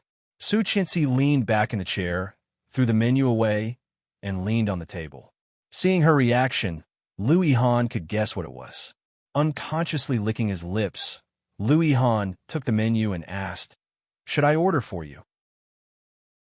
Su Qianxi took a deep breath. "Yihan, I want a vegetable salad, sirloin steak, and cream of black truffle mushroom soup. 2 of each. Oh, and a strawberry ice cream. Serve it after the meal." "Yes, sir. Anything else to add?" Lu Yihan looked at her and asked. Su Qianxi took a sip of juice and shook her head. Dash. Chapter 572. Lu Yihan folded the menu and handed it to the waiter, smiling. "That's it. Thank you." The waiter was dazzled by his smile, blushed slightly, took the menu, and quickly left. Su Qianxi bit the straw and felt a little embarrassed. Grandpa was really, in the past, when he tried to match her with Li Xiqing, she had nothing to say. But why was he trying to match her with Lu Yihan now? Wasn't this a trap? If Li Xiqing came back, Su Qianxi's heart was bitter. Her eyes slightly lowered. She let go of the straw and moved her lips. Yan, Qian. Both of them spoke at the same time, and both of them were dazed at the same time.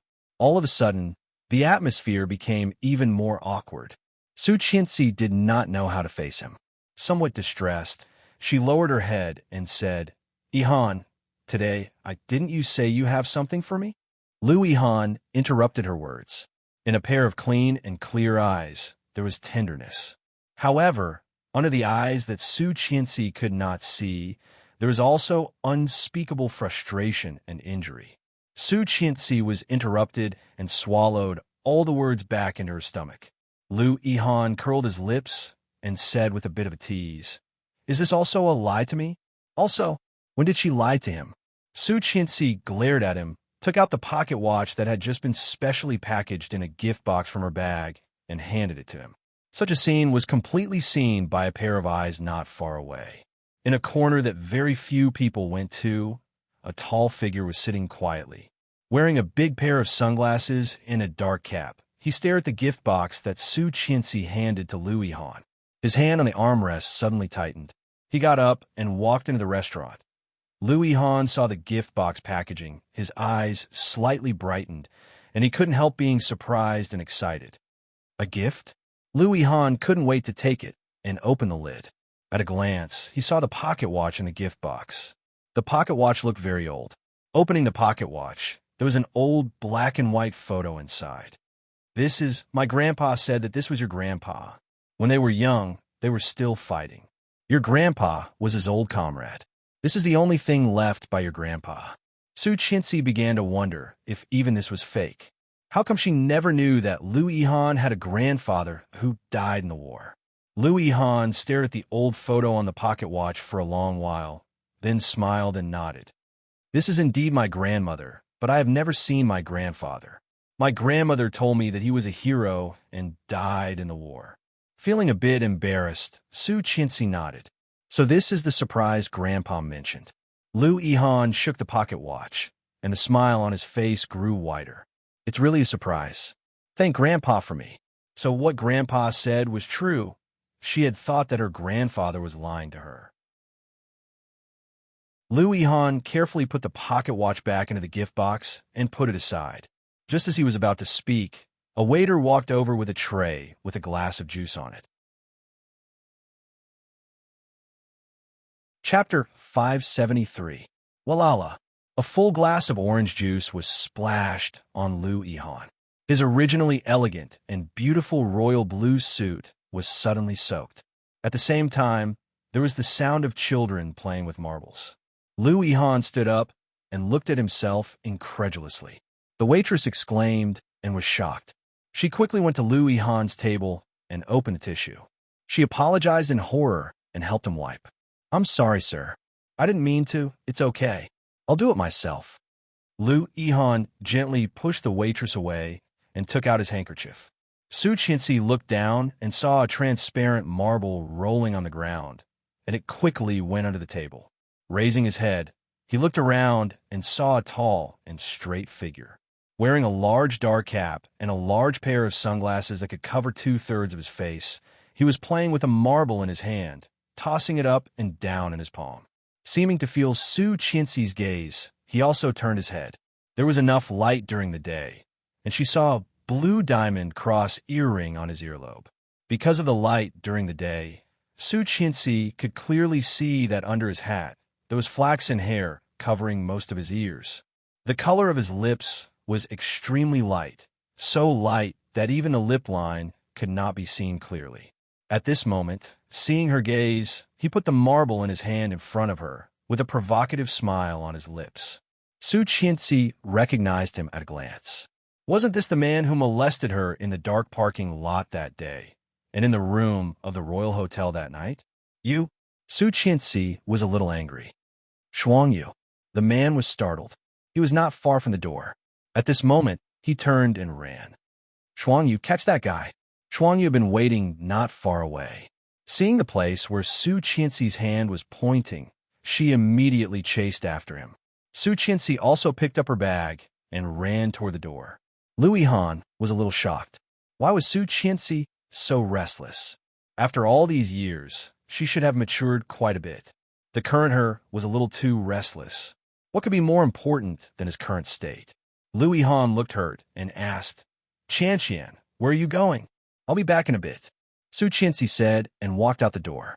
Annoyed, Lu Yihan called his assistant to send him a set of clothes and went into the bathroom.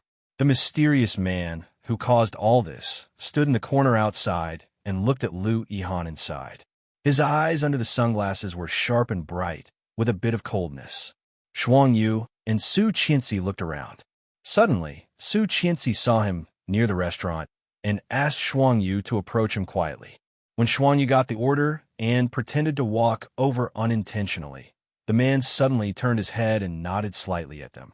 Then he turned and ran. However, although this man was running, he still looked like he was taking a stroll in the park, leisurely and contented.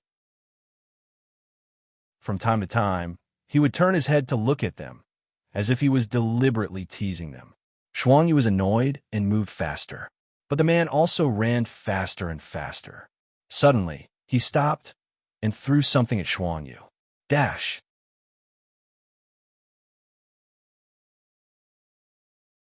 You are still Qianqian, and I'm still Lu Yihan.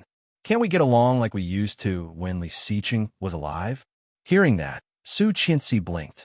Shaking her head slowly, she said in a low voice, Yihan, he is gone, so everything is different. You know, everything is different.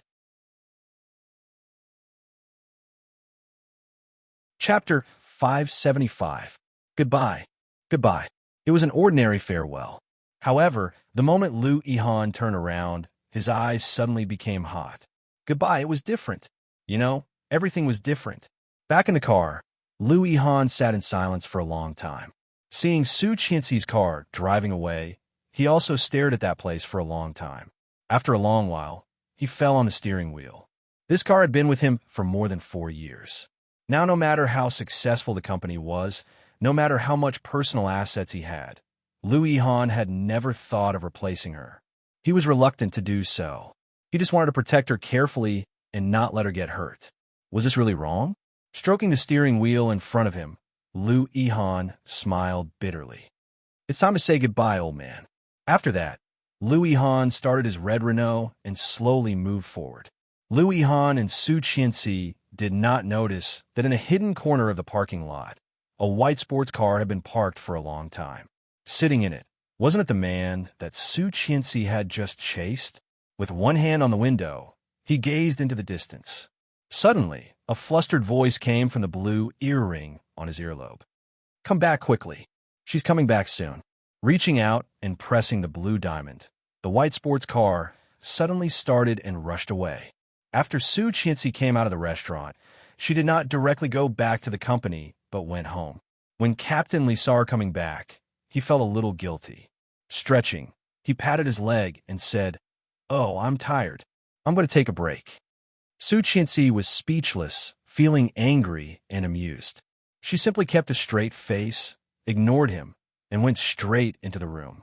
Taking out the diary of her mother, Su Qianxi opened the label and saw a logo on the page. It was a flame in the shape of a wolf's head with a star in the center. The lines were clear and were drawn with a colorful pen. She picked up the necklace. The two were exactly the same. The wolf's head was blue, the flame was orange-red, and the star was a sapphire. Su Qianxi was sure that the person who had been harassing her was Tang Minjing's man. However, Tang Minjing had disappeared with Li Xiqing, Bo Xiao, and Rong Anna for so long. Why did she not show up when she suddenly came back? What was their purpose?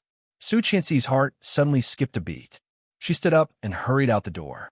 When she saw Nanny Rong, she immediately asked, "Where's the baby?" Nanny Rong was startled by her anxiousness. "He's playing in the backyard." Li Jianyue held a little rabbit in her arms and stuffed a carrot into the rabbit's mouth. Li Jianxian couldn't stand it anymore. He turned his head away and played games on his iPad. Li Mosin took her hand away and said, "If you stuff it like this, the bunny will hate you." Li Jianyue was shocked. "I just want to be full. Why does it hate me? Think about it. You don't want to eat anything, but if I keep stuffing a carrot into your mouth, will you hate me?" Chapter 576. Li Mosin blushed and pulled her. "It's nothing. Your brother is much better than me." Li Jianrui glanced at Li Jianxian, snorted, and said, "My brother is not good. Daisu is an idiot, stupid, and dirty." Li Jianxian bowed his head to play the game and turned a deaf ear. Such an attitude made Li Jianrui angry. She puffed up her face, put her hands on her hips, and ran to Li Jianxian and shouted, "Daisu is an idiot. Daisu is stupid. Daisu is dirty." Li Jianxian was killed in the game, shouted, and then rolled on the ground with his head in his hands. Li Jianrui was happy and laughed. "Idiot, idiot! Go away. I'm playing the game." Li Jianxian got up and continued to fight. "It's all because of this group of teammates. They made me fall." Li Jianrui didn't really understand. She squatted down and watched him play. Seeing him shooting arrows, she blinked her doll-like big eyes and said, "Brother, can you let me play?" "No, you go play with Mosin." Li Jianrui was angry, stood up, and stamped her feet. "Stingy Daisu." Su Qianxi walked very quickly to the backyard. After seeing that the three children were safe and sound, she quietly breathed a sigh of relief. The bodyguards were in several places in the backyard, so there was no need to worry about safety. Li Jianrui saw Su Qianxi coming over and immediately pouted. Her little face was red, her cheeks puffed up, and her eyes narrowed. Tears suddenly gushed out. She cried and rushed her mother, shouting, "Mom!" Su Qianxi saw her like this, squatted down and hugged her, reaching out to wipe her tears. Her heart was broken, and she comforted, "What's wrong with Ursu? Brother bullied me." Li Jianrui pointed to Li Jianxian, who was obsessed with playing the game, and her little face was angry. "He refused to let me play the game. Stingy, I don't want to talk to him anymore." Su Qianxi smiled, walked over with her in her arms, and squatted down to watch Li Jianxian play the game. She just saw the word victory appear on it. Li Jianxian cheered and laughed loudly. "Mom, look, I won. Su Qianxi recognized it at a glance. This was an online game that had been popular for many years. Luo Zhan used to be so obsessed with it that he was in his 30s and did not even have a girlfriend. This kind of game, who taught you to play? It's simply 666. She had played for a period of time before, but she was killed before she could cross over. After playing for 2 days, she felt bored. Uncle Luo Zhan taught me how to play. It's really fun. My sister also wants to play. Why don't you play with her?" Su Qianxi coaxed. "No way. My sister is so stupid. I don't want her." Li Jianxian spoke rudely. Li Jianhua pouted and cried loudly. "Mom, Daisu always calls me stupid." The bodyguards on the side couldn't help but laugh when they saw this scene. This little girl, she had been scolded for being stupid for the whole day, but she didn't even cry once. Why was he crying so much in front of Su Qianxi? Su Qianxi didn't know. She wiped her tears and said, "Why don't you play with Brother Mosin? Let Brother play alone. If you don't play with him, you play with Brother Mosin. Let Brother Mosin ignore your brother." Chapter 577. Li Jianyue made a face at Li Jianxian. However, Li Jianxian ignored her. Li Jianyue felt even more wronged. She got out of Su Qianxi's arms and went to play with Li Mosen. Su Qianxi looked at them and smiled. Daisu was like his father, smart and precocious. Although Ursa loved to act coquettishly, she was also very sensible. Although not as good as Daisu, she was much smarter than many 3-year-old children. Looking at the time, it was already past 2 o'clock in the afternoon. Su Qianxi turned and walked out of the backyard. Returning to the room, she took a photo of the logo with her mobile phone and gave it to Luo Zhan. Looking for something, of course, she had to find Luo Zhan. Just when Su Qianxi took a picture of the other side of the necklace, she accidentally found that there was a small, extremely difficult to find small hidden button on the back of the necklace. Her nails gently buckled and the spring on it opened. With a snap, a small lid was suddenly opened. There was a fine gray powder flying with the lid opened. Su Qianxi frowned and poured the small powder on the notebook. However, what was unexpected was that as soon as the fine gray powder was poured on it, it seemed to be attracted by something and automatically gathered a spot. Su Qianxi's pupils suddenly shrank, and she poured the rest of the powder down. The powder was immediately absorbed and could not be rubbed down. Looking at the shape, it seemed to be absorbed into some words or patterns. What is this? Su Qianxi opened the bottom of the necklace. Under the lid, there were 2 letters. TL. Tang Qing? Su Qianxi's heartbeat suddenly became faster. The rest of the powder had already been poured out by her. The 2 letters TL seemed to be showing a beautiful smile to her. This logo was Tang Minjing's, and TL belonged to Tang Qing. She originally felt that Tang Qing must have something to do with Tang Minjing. It seemed that it was necessary to cooperate with TL once. She closed the notebook and took it. Su Qianxi put the necklace in her pocket. The gray powder looked like some kind of chemical. If she guessed correctly, it should be magnet powder. She sent it to the research institute, and it was really magnet powder. Su Qianxi bought some and sprinkled it on the notebook, and it quickly absorbed into a few big words. Tycoon, rich, baccarat. What does that mean? Both Monopoly and Baccarat are common gambling methods in casinos. Could there be a connection between them? Wait, a casino? She subconsciously thought of the time when she was kidnapped by Bo Xiao 4 years ago. Wasn't that place a casino? Bo Xiao and Rong Anna were trading in Star City at that time, and this clue appeared on Tang Minjing's things. Now that TL was involved in this matter, all the clues seemed to have been put together. But what was missing? What was it? She frowned and couldn't help but think of the man who threw the necklace to her. That man didn't seem to want to harm her. With his skills, it was a piece of cake for him to do anything he wanted. Although he took her money and molested her that night, he didn't do any real harm to her or the child, right? It was as if a pair of extremely pale lips had appeared in front of her, and she couldn't help but think of a word: pale. Chapter 578. TL had developed rapidly in recent years. Of course, there was a big force behind it, but the most famous thing was their architectural design. The news that LS had decided to cooperate with TL shocked half of Kingstown. Even Tang Qing felt very surprised. However, being surprised was just being surprised. How could he not do business that was delivered to his doorstep? However, what made Tang Qing even more shocked was that Su Qianxi actually talked to her in person. She asked Tang Qing to meet in Star City. In addition to Shuang Yu, Su Qianxi also brought Li Jinnan's most trusted bodyguard. Special Assistant Bai followed Su Qianxi, holding a stack of documents and standing quietly behind. Su Qianxi saw Tang Qing again and was still shocked by her face. Obviously, it was a face that had undergone plastic surgery. Although she had heavy makeup, it could not hide the stiffness of her face. However, after years of training, she had long learned to speak in human language when meeting people and speak in ghost language when meeting people. The discussion with Tang Qing lasted from 2 o'clock in the afternoon to 5 o'clock in the afternoon. The two chatted for a long time, and Su Qianxi suddenly asked, "Do you know how to play baccarat?" Tang Qing seemed a little surprised and nodded. "A little. I didn't expect President Su to meet me here. Do you want to play baccarat with me?" Yes, I haven't played for a long time, and my hands are itchy. You do? Tang Qing looked at her with a faint smile. Su Qianxi's eyes were sharp. Looking at her, she asked, "How do you know that I don't?" Tang Qing looked frank and said, "I have never heard of President Su going in and out of the casino. It is too unexpected." "Oh."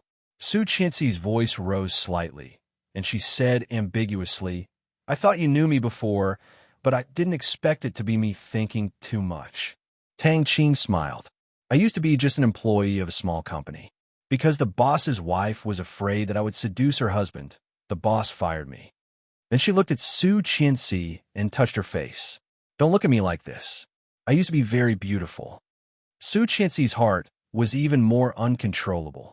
Her hand under the table on her thigh slightly moved. Was this Tang Qing reminding her of something? Su Qianxi increasingly felt that this woman was Tang Minjing. But where was the evidence? Where was the evidence? Su Qianxi almost asked her directly, "Are you Tang Minjing? Where's my husband? Where did you hide him?" Shuangyu, who was behind, reached out and put his hand on her shoulder. Su Qianxi's body stiffened, and then she calmed down. Looking at Tang Qing, she smiled brightly. "You look beautiful now, but it seems that Miss Tang is not confident enough. The makeup you put on is a bit thick. If you remove some of it, you may look better. I happen to have some knowledge in this area. Why don't I help you fix it?" Tang Qing touched her face and smiled happily. "You really know how to talk, but no need. Didn't you say you want to play baccarat? Let's go." Su Qianxi did not insist. She stood up and let Tang Qing walk in front. He secretly made a gesture to Shuangyu. "Keep an eye on her." Shuangyu did not respond and kept this matter in mind. Tang Qing was also followed by an assistant and a bodyguard. Comparing the lineup of the two, Su Qianxi seemed to have the upper hand. However, she had an inexplicable sense of crisis. Chapter 579. Dealer. Without hesitation, Su Qianxi took the chips handed over by Special Assistant Bai and put them down. "So big." Tang Qing raised an eyebrow. Her hot figure attracted many people's attention. Many people were stunned. In the first round, the dealer won. The second round, the third round, the seventh round, the dealer won. Tang Qing shook her head, looked at Su Qianxi with some concern, and said with slight regret, "Why don't you bet on the dealer? Look at you losing like this. That's real money. What a pity. I can still afford to lose so little money." Su Qianxi did not feel unhappy after losing money, but smiled very brightly and asked, "How many chips do we have left?" 1,000,000. In such a short time, you lost 1,000,000. Sure enough, the lead group is rich. Tang Qing looked envious. My small company can't afford to lose. Indeed, if TL was really as strong as it seemed on the surface, they really couldn't afford to lose. Su Qianxi looked at her, slightly raised an eyebrow, and said indifferently, "The last round, all on the dealer." Special Assistant Bai felt nervous, but she still suppressed it all. "Miss Tang, you have won so much. Play with me?" Tang Qing heard the words, smiled, and nodded. "Okay, 1,000,000 it is." Tang Qing did win a lot just now, so she did not feel it was a big deal to bet 1,000,000. The dealer began to deal the cards. 1 idle, 2 dealers, 3 idle, and 4 dealers. The dealer had 9 points, and the dealer had 7 points. Special Assistant Bai was so excited that her cheeks were slightly red. Seeing the high stack of chips, she cheered. Tang Qing's face changed slightly, and Su Qianxi raised an eyebrow and smiled. "Your luck is good. Even if you lost badly at the beginning, you still made a comeback and became the biggest winner. Don't you think so, Miss Tang?" Hearing that, Tang Qing's arms, which had been leisurely crossed, unconsciously tightened slightly. She still maintained a smile on her face, just like before. Su Qianxi saw this small movement, and her eyes narrowed. Tang Qing was unhappy. Tang Qing was pinching her arm, although she was deliberately restraining it. The habitual movement could not be concealed.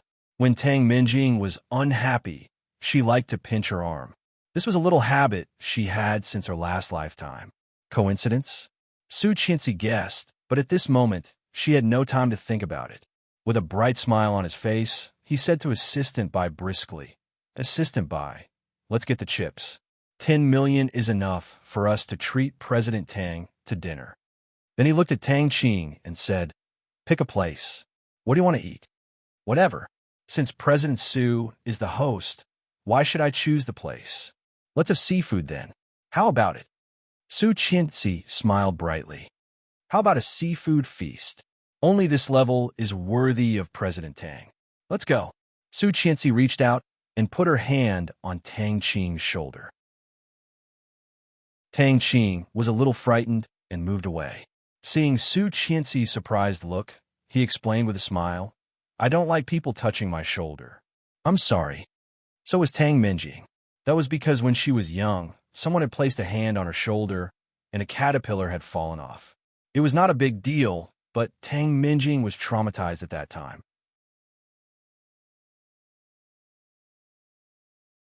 Chapter 580. Su Qianxi suddenly understood and nodded. So that's the case. I'm sorry. When I'm happy, I like to hug people. I'm really sorry. Tang Qing smiled awkwardly, unconsciously pinching her arms with a pair of crossed palms. The lines in her mind that were about to collide suddenly connected. Tang Qing, Tang Minjing. Haha. However, if Tang Qing was Tang Minjing, why did Tang Minjing want to have plastic surgery? Tang Minjing was most satisfied with her face. Coquettish, delicate, and beautiful. Such a face made her the envy of everyone since she was a child. She was as proud as a peacock. But now he destroyed his own face. Although she had been the daughter of a psychopath, murderer, and economic swindler 4 years ago, and was still wanted all over the country, if it was just to hide her identity as Tang Minjing, the sacrifice was too big. With Tang Minjing's character, she would never want to do this. Then, there was only one reason. That was, she was disfigured. Therefore, she had to have plastic surgery. Therefore, she had to change her face and create a new identity. However, this was just Su Qianxi's guess. Whether she was Tang Minjing or not, it was enough to feed her a meal of seafood. No matter how a person's face and identity changed, their personality, habits, and physique could never change. Right?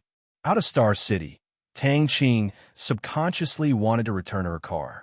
At the moment when Su Qianxi was about to get in the car, she suddenly thought of something and said, Wait, President Tang, we just did not talk about the liquidated damages. I think it is necessary to talk about it again. This is an RV.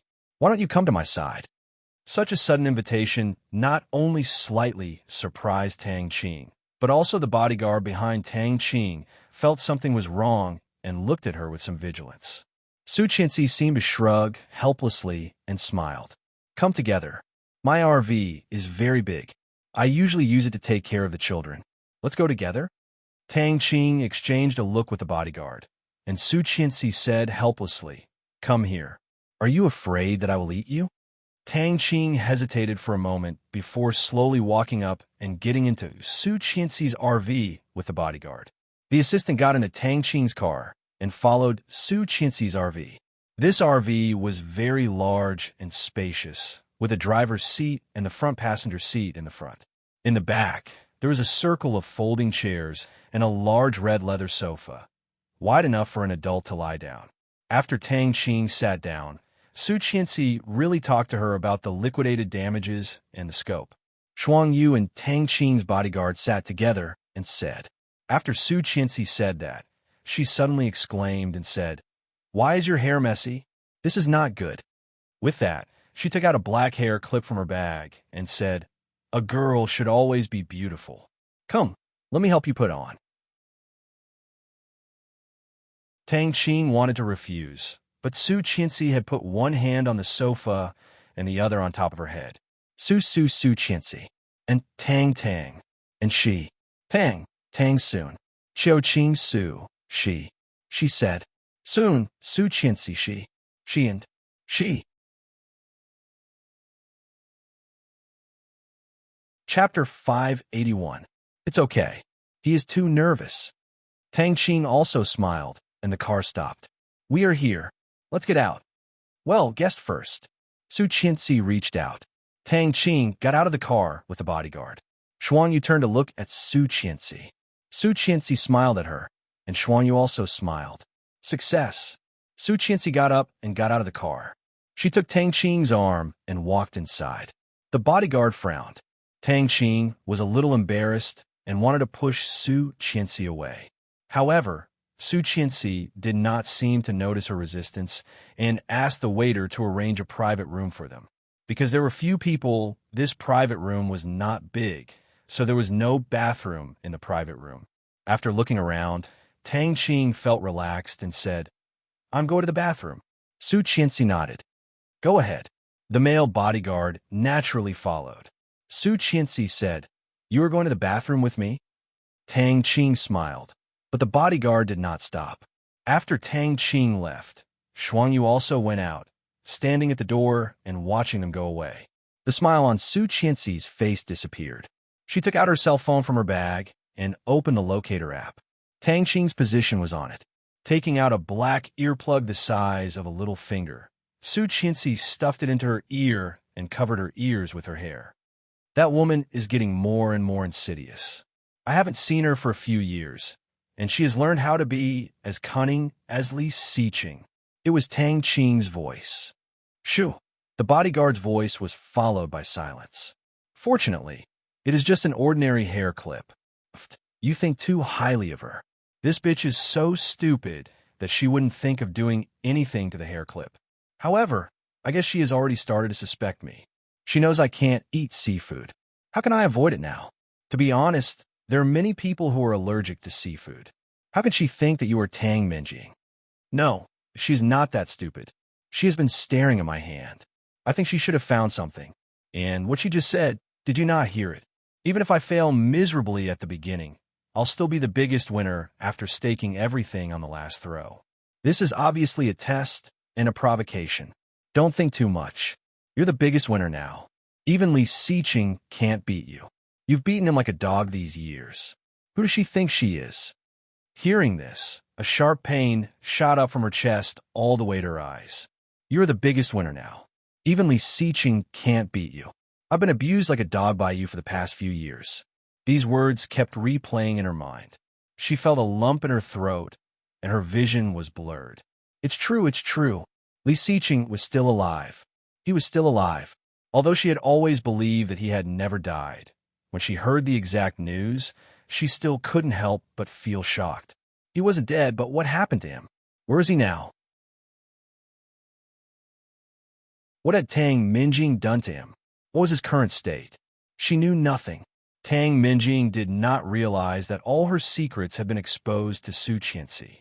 Hearing the bodyguard's words, she laughed proudly. Ha ha ha. You're right. Even Li Xiqing can't beat me. Who does she think she is? Thank you for your consolation, Wax. Chapter 582. This sentence obviously touched Tang Minjing's greatest excitement, and her laughter sounded crazy and sick. Su Qianxi felt a dull pain in her heart. She clenched her fists and gritted her teeth. Tang Minjing would never have thought that the hairpin she gave her in the car was just a camouflage, and the real trick was under her black bag. She had secretly stuck a tracking device under it. Let's go back, or she will be more suspicious. If I did not need to use her to confuse those asterisk cheese, do you think I would be willing to cooperate with her? I am annoyed to see her. Tang Minjing's voice was bitter and disgusted. Soon, Su Qianxi heard the sound of high heels. She was back. Wiping her tears, Su Qianxi pretended to pick up the phone and put it to her ear. Tang Minjing had returned to her original appearance. Seeing Su Qianxi, she smiled. Seeing Su Qianxi on the phone, she did not say anything. Su Qianxi frowned deeper and deeper, as if she had heard extremely bad news. Okay, I see. I will be right there. See you later. Tang Minjing heard Su Qianxi's words and was overjoyed, but she pretended to be regretful and said, President Su, what's the matter? Su Qianxi hung up the phone and nodded. There's something urgent. I am afraid I can't accompany President Tang to dinner, but I come to this restaurant often. You can tell the waiter to take my order later. I am sorry. It's okay. President Su, you are too polite.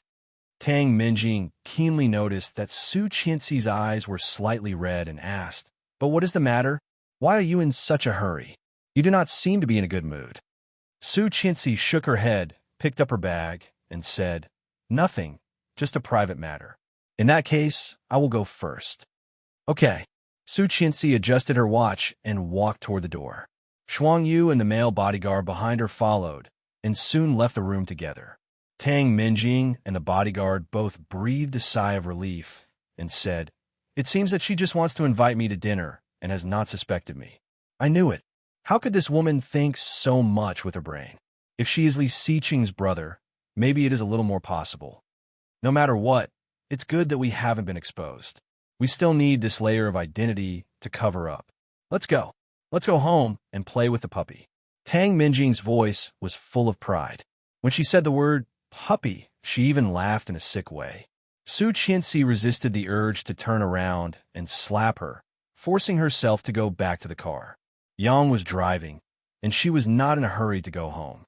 Instead, she called Luo Zhan. "At my phone." Her request was simple and clear. Before Luo Zhan could speak, the phone was hung up. Luo Zhan was dumbfounded, but he quickly invaded it. At a glance, he saw a point of light moving quickly, and the surrounding lines of the buildings were very clear. The screen quickly switched to WeChat. Then, Luo Zhan received a message from Su Qianxi. "This is Tang Minjing. Li Xiqing is still alive." She locked him up. Luo Zhan's heart went cold when he saw this, and he didn't dare be careless in the slightest. Hearing the conversation between Tang Minjing and the bodyguard, Su Qianxi could not help trembling. Puppy, the puppy she was talking about, could it be Li Xiqing?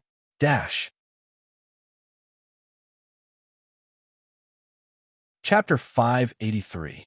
How could it be? How could it be Li Xiqing was such a proud person? How could he be treated as such a creature? This was more painful than killing him. Su Qianxi sat on the sofa, covering her mouth. She couldn't help crying, and her vision was blurred.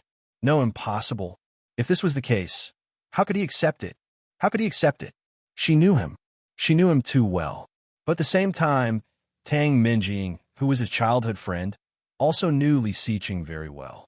She knew what kind of method could make him suffer the most painful, just imagining it. Su Qianxi felt that she could not bear it. She wanted to see him. She wanted to see him. Tears fell uncontrollably. Su Qianxi felt like there was a big hand holding her heart tightly, making it hard for her to breathe. The dark basement was a little damp. Vaguely, there was an indescribable dark atmosphere, seeping into the air and people's hearts.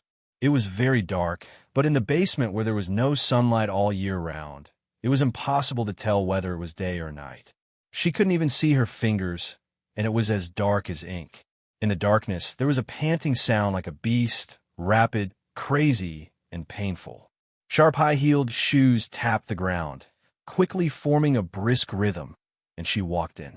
Tang Minjing was humming a tune, obviously in a very good mood. Jing Saw, the gatekeeper, saw her coming and automatically took out the key, opening an iron door and then a wooden door. After that, she opened a door with an iron railing, and Tang Minjing was able to enter. Carrying a bag, Tang Minjing came in and turned on the light that had been turned off for a long time. The basement was separated by a solid iron cage, which was a space of less than 5 square meters. There was a toilet with toiletries in it. There was a simple plug-in electric water heater, a toilet, a mirror, a towel, a cup, a toothbrush, and a shaver. Just outside the toilet, there was a single bed. The bed was very clean and simple. There was only a pillow, a quilt, and a person. Other than that, there was nothing. A man was lying on top of it, curled up into a ball, hugging his knees. His body and head were covered in sweat, and his temples and neck were bulging with blue veins due to the pain. His entire body was red, and his face was pale from the pain. Due to not being exposed to the sun all year round, his originally healthy, wheat-colored skin had now become deathly pale. Her skin was so white that it was transparent, so white that it was translucent. One could clearly see the blood vessels beneath her skin. It was beautiful and delicate to the point of being ferocious. Li Xiqing hugged himself gasping heavily and twitching. Seeing her coming in, he stretched his hand out of the iron cage and shouted incoherently, "Give me, Tang! Tisk tisk!" Tang Minjing took his hand and pulled him to her chest. "Here, if you want it, I can give you anything. Do you want it? Tell me, yes or no." Tang Minjing looked at Tang Minjing. Li Xiqing's hand twitched, but when it touched her soft palm, he still pulled it back. "Give me medicine. What did you say? I didn't hear you. Louder." Tang Minjing deliberately smiled and turned to Jing Saw. "Open the door. I will go in and serve him." Chapter 584. Tang Minjing went in through the open door and threw her bag on the ground. As soon as she entered the door, she rushed at Li Xiqing, lying on top of him, and said, "Do you want it? What do you want? Tell me, do you want me? Huh? Go away." The veins on Li Xiqing's face bulged. He roared and pushed her hard with both hands. Immediately, he kicked her chest and sent her into the corner. Tang Minjing screamed and soon fell to the ground. The bodyguard who accompanied her was shocked and immediately came up to help Tang Minjing up. However, at the same time, he was furious. He went up and lifted Li Xiqing's tall body, threw him out, and stomped on his stomach. Li Xiqing was spasming, holding the bodyguard's leg, unable to resist. The bodyguard squatted down and punched Li Xiqing's pale face, cursing, "Damn it, a drug addict is still so arrogant. I will let you be arrogant." Li Xiqing screamed, blood flowing from the corner of his mouth. He could only hold the bodyguard's hand and could do nothing else. "Stop!" Tang Minjing exclaimed. "If you kill him, who will do the work?" The bodyguard immediately stopped, lifted Li Xiqing up, and threw him to the corner. Li Xiqing fell to the ground and moaned. Su Qianxi heard the voice coming from the other side and burst into tears.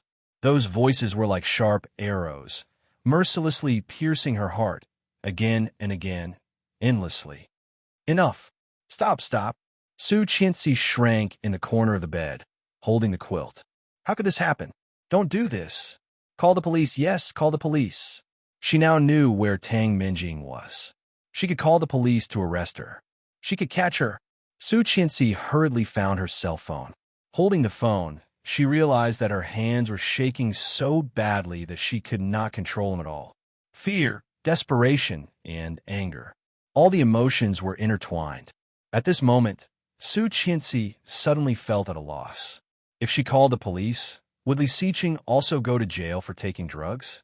How could someone like Li Xiqing accept going to jail? That was even worse than killing him. But if he didn't call the police, didn't look for them, and let them abuse him, what to do, what to do? Su Qianxi's mind was blank. Staring at 110, her fingers trembling, she did not press it in the end. Li Xiqing's face and body were stained with blood, and he looked miserable.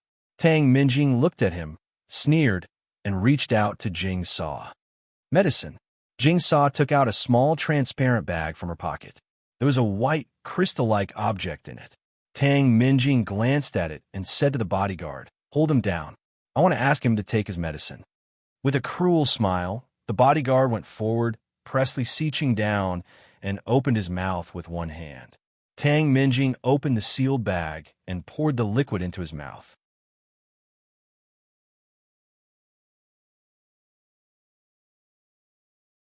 Chapter 585. Tang Minjing laughed triumphantly, her voice cruel and morbid. She said, "Li Xiqing, do you know what you look like now?" Li Xiqing did not care what she said at all, holding the transparent bag and pouring it into his mouth, eagerly swallowing, eager for more and more.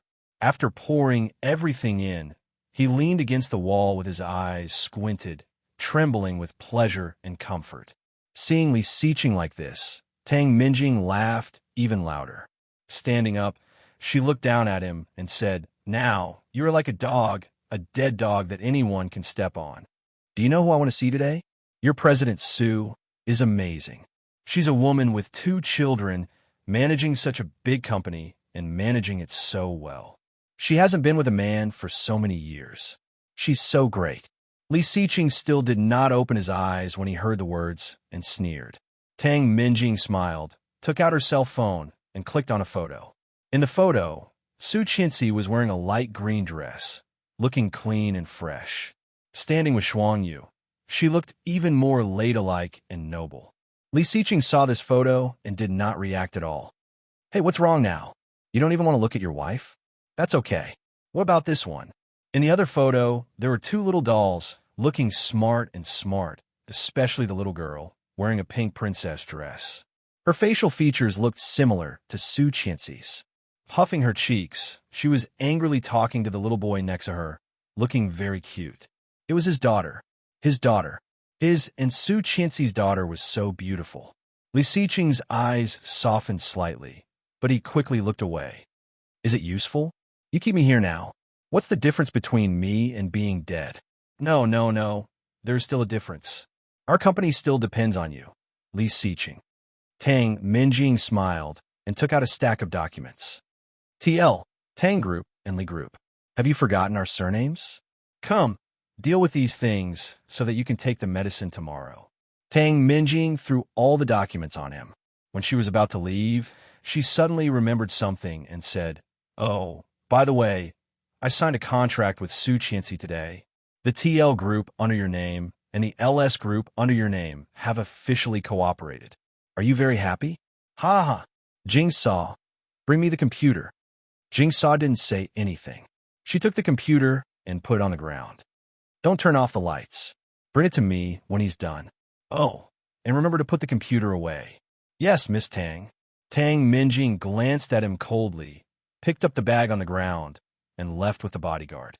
Jing Saw stayed inside, watched them leave, and locked the door from the inside. Mr. Li, be good. Don't make it difficult for me. Jing Saw's voice was not low, and Tang Minjing could hear it clearly. He smiled coldly and said to the bodyguard behind him, Tell the finance department to increase Jing Saw's salary by 1/3. Yes. Hearing Tang Minjing's footsteps going away, Li Xiqing scratched his throat and looked like he was about to throw up. What did you make this time? It tastes awful. Although he was disgusted, his voice was very low.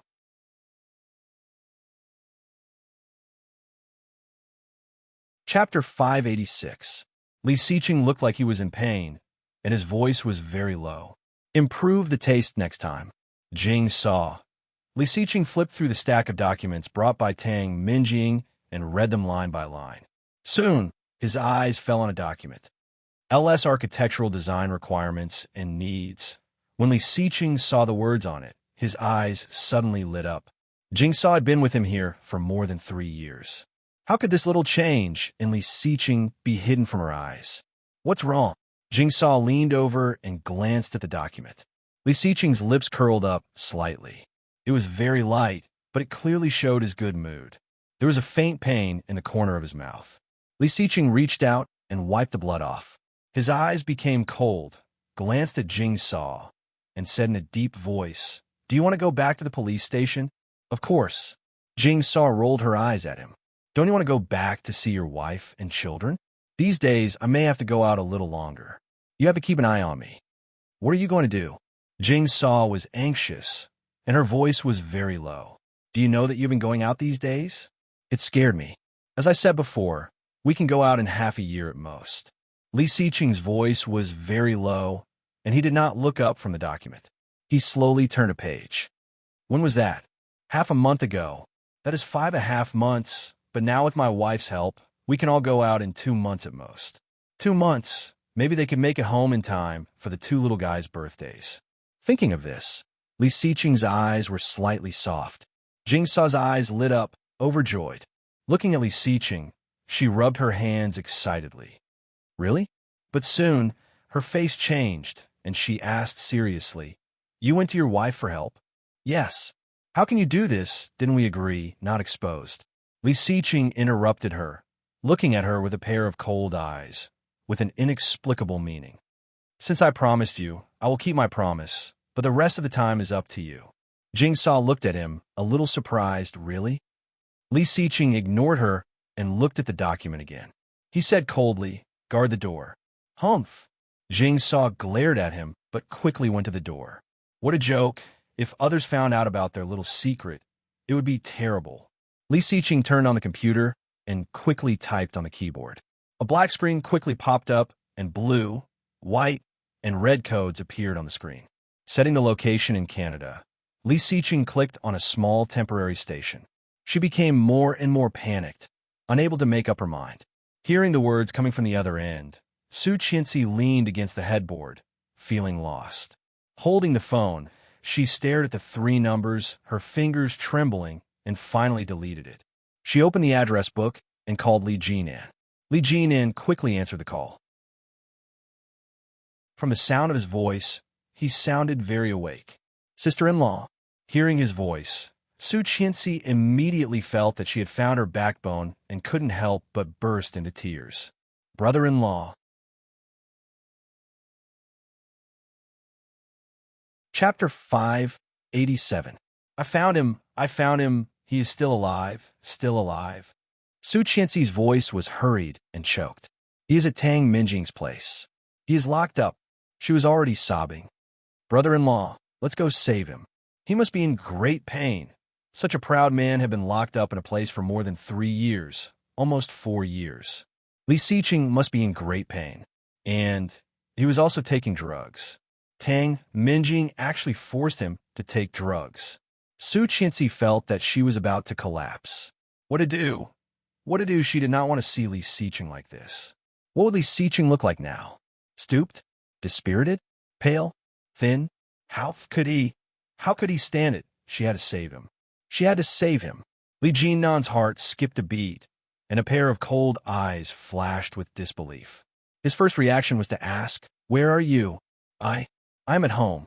Where's my second brother?" Su Qianxi was already incoherent. Li Jinnan composed himself and said, "Don't worry. I will go to the old house. Wait for me." "Okay." Li Jinnan hung up the phone, took the car key, and went out the door. Su Qianxi's phone was hung up, but her heart was even emptier. Picking up the phone, Su Qianxi was also listening to the rustling sound in her ears. No, Tang Minjing was not with Li Xiqing. Su Qianxi was disappointed, but at the same time, she felt lucky. Suddenly, the phone vibrated. It was a message. Su Qianxi unlocked the phone and opened it. The words on it were frowny face L. There's a secret breach of contract loophole in the TL contract. Do not leak it when signing the contract. Su Qianxi looked at the message and was slightly dazed. How did he know about her cooperation with TL? He seemed to know her and the Li family very well, and his vision for the market was also very unique. What was even more amazing was that his vision was almost the same as Li Xiqing's. Who exactly was this fellow? Su Qianxi stared at it for a long while and replied, "Who are you?" Not surprisingly, there was no reply. Like a stone thrown into the sea, not even the slightest ripple appeared. Holding the phone for a long time, she wanted to put it down and received another reply. "I will not harm you." Yes, he wouldn't harm her. But who could it be? It had always been this grayish-white avatar. The community, blogs, and information were all blank. Registration age, identity address, everything was fake. Who was it? Who was it? Endless possibilities flashed through her mind. L should be the first letter of the alphabet. Among all the people she knew, Luo Zhan, Lu Yihan, Li Jinan, Li Beixing, Yu Lili, Lu Ainin, and Lin Wanting could all be L. Luo Zhan, Lin Wanting, and Lu Ainin could be ruled out. If Li Jinan or Li Beixing had any ideas, they could have told them in person. Lu Yihan. Su Qianxi straightened up and opened the chat window with him on her cell phone. There was a hip-hop monkey with 2 rows of big white teeth smiling. Lu Yihan majored in IT. When he was in high school, he was already the prince of hackers. It should not be a problem for him to change his address. In addition, for so many years, he had been treating her well. Could it be?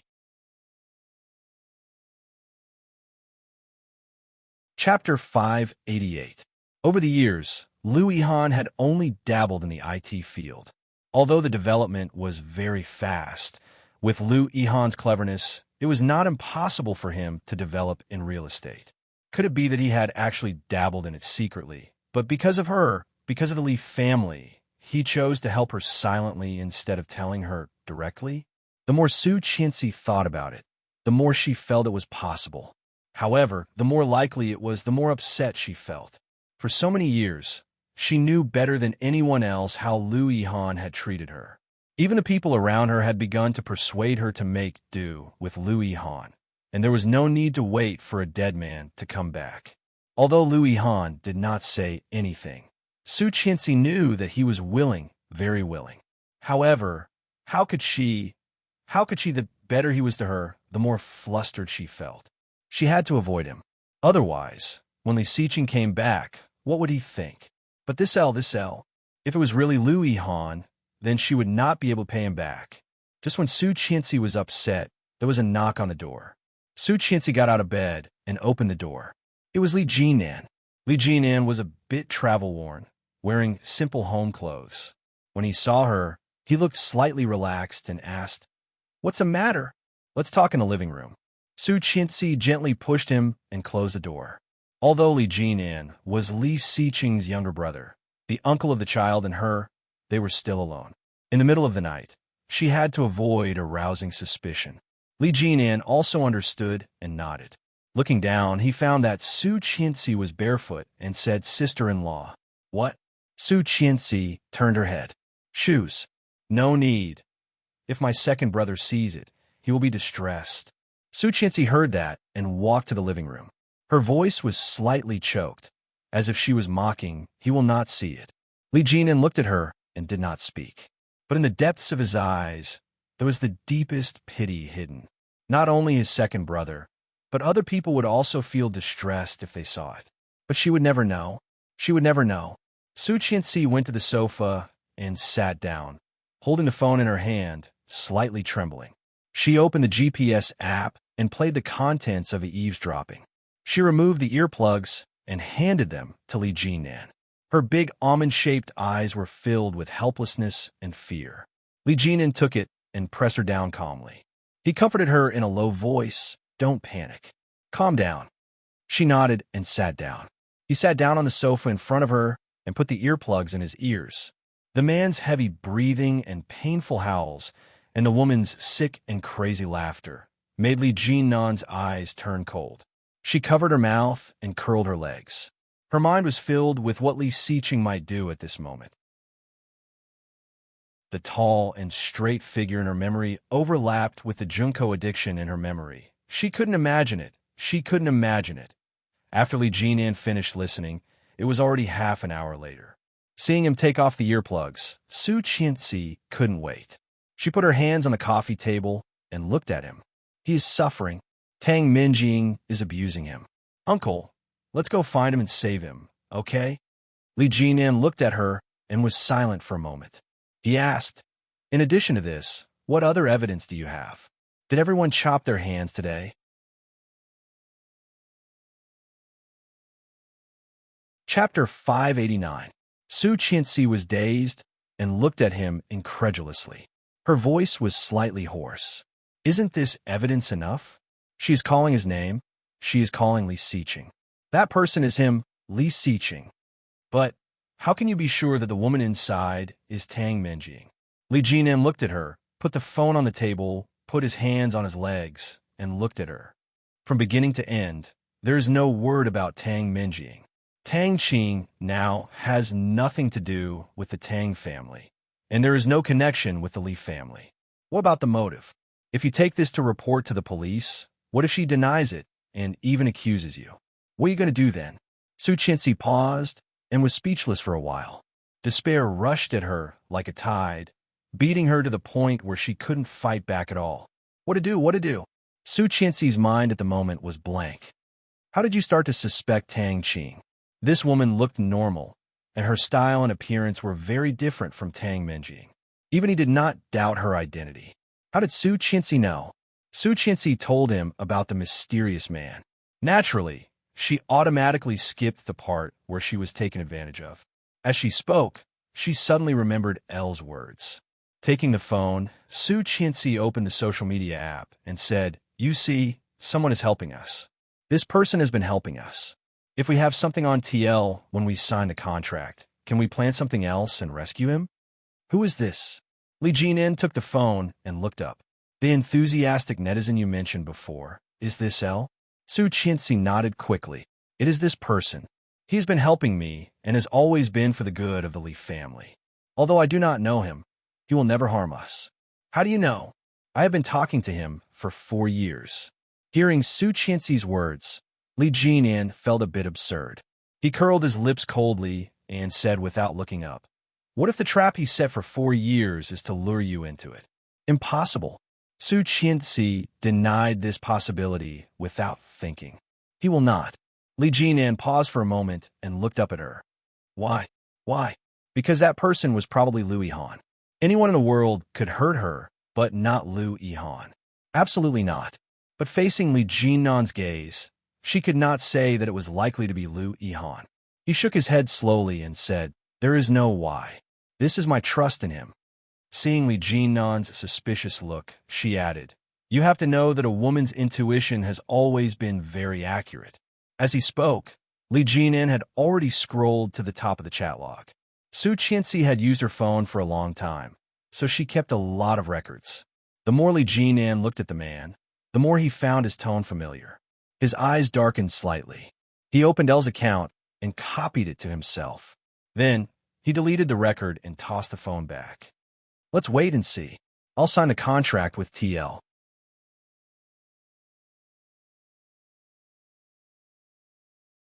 Chapter 590. Then, Su Qianxi seemed to think of something and stared at him. Her eyes were wet, and she said in a trembling voice, "Do you think I'm lying to you, uncle?" "Sister-in-law, calm down." Li Jinan did not panic at all in the face of her questioning. Just after Su Qianxi finished the story, he already had a guess in his mind. However, this guess was just a guess, and Li Jinan needed to verify it. At this moment, facing Su Qianxi's attitude, Li Jinan looked as usual and whispered to her, "I believe in my brother. Sister-in-law, now there's a most direct way, that is to expose the true face of Tang Qing." Su Qianxi sat down, holding her head, and found it difficult to accept. She knew where he was, and she knew that he was suffering. But why couldn't she find him back? Why couldn't they do anything about it? Tang Minjing has been pretending to be Tang Qing for so long. It is not easy to reveal her true identity to the world. Li Jinan looked at her, and his eyes were even more bottomless. Faintly, there was a shadow of Li Siqing in them. He was very calm and said, "My brother has been trapped for so long. It's not easy to break through there and save him all at once. If we call the police, not to mention whether my brother can accept being in jail, maybe when the police just arrive at the door, they will transfer him. What should we do? What should we do?" Su Qianxi completely lost her mind at this moment. Hearing this, she yelled at Li Jinan, "Are you just going to sit back and do nothing? I've been looking for him for so many years. Do you want me to give up like this?" Soon there was the sound of the door opening, and the light was turned on. Su Qianxi wiped her tears, leaned on the sofa, and did not move. Qin Shuhua and Li Xiao both came out, wearing pajamas. Seeing them like this, the couple looked at each other. Qin Shuhua's face was worried, while Li Xiao's face was as calm as water, looking at this side. Li Jinan did not seem to notice that they were behind. Looking at Su Qianxi, he said calmly, "Leave this matter to me, sister-in-law. I will give you a reply as soon as possible." "What is it?" The old man walked over with his walking stick. "It's the middle of the night, and your uncle and sister-in-law are actually quarreling?" "No." Su Qianxi sniffed and said in a nasal voice. She walked toward Grandpa and held his arm. "We didn't fight. Grandpa, let me help you back." The old man didn't go back. He looked at Li Jinan and said, "Jinan, did you make your sister-in-law angry?" Li Jinan stood up, wearing simple, casual home clothes. He looked at Su Qianxi and said, "No, I just have something to discuss with my sister-in-law. Now that it's all settled, I'll go back." Ouch! Qin Shuhua's heart ached for him. She grabbed him and said, "It's so late. You should sleep at home. Your room has always been tidy. It's not a big deal." "No, I still have something to deal with. Mom, go to bed early." Li Jinan patted Qin Shuhua's hand comfortingly. He glanced at Su Qianxi before turning and walking out the door. You're tuning into the Romance Rendezvous YouTube channel. We're so grateful for your support, and don't forget to subscribe to join us on this incredible journey through captivating stories. Your generosity through donations truly makes a world of difference, as it's the primary source of revenue that allows me to expand and enhance this channel for you. Thank you from the bottom of my heart for being a part of this adventure.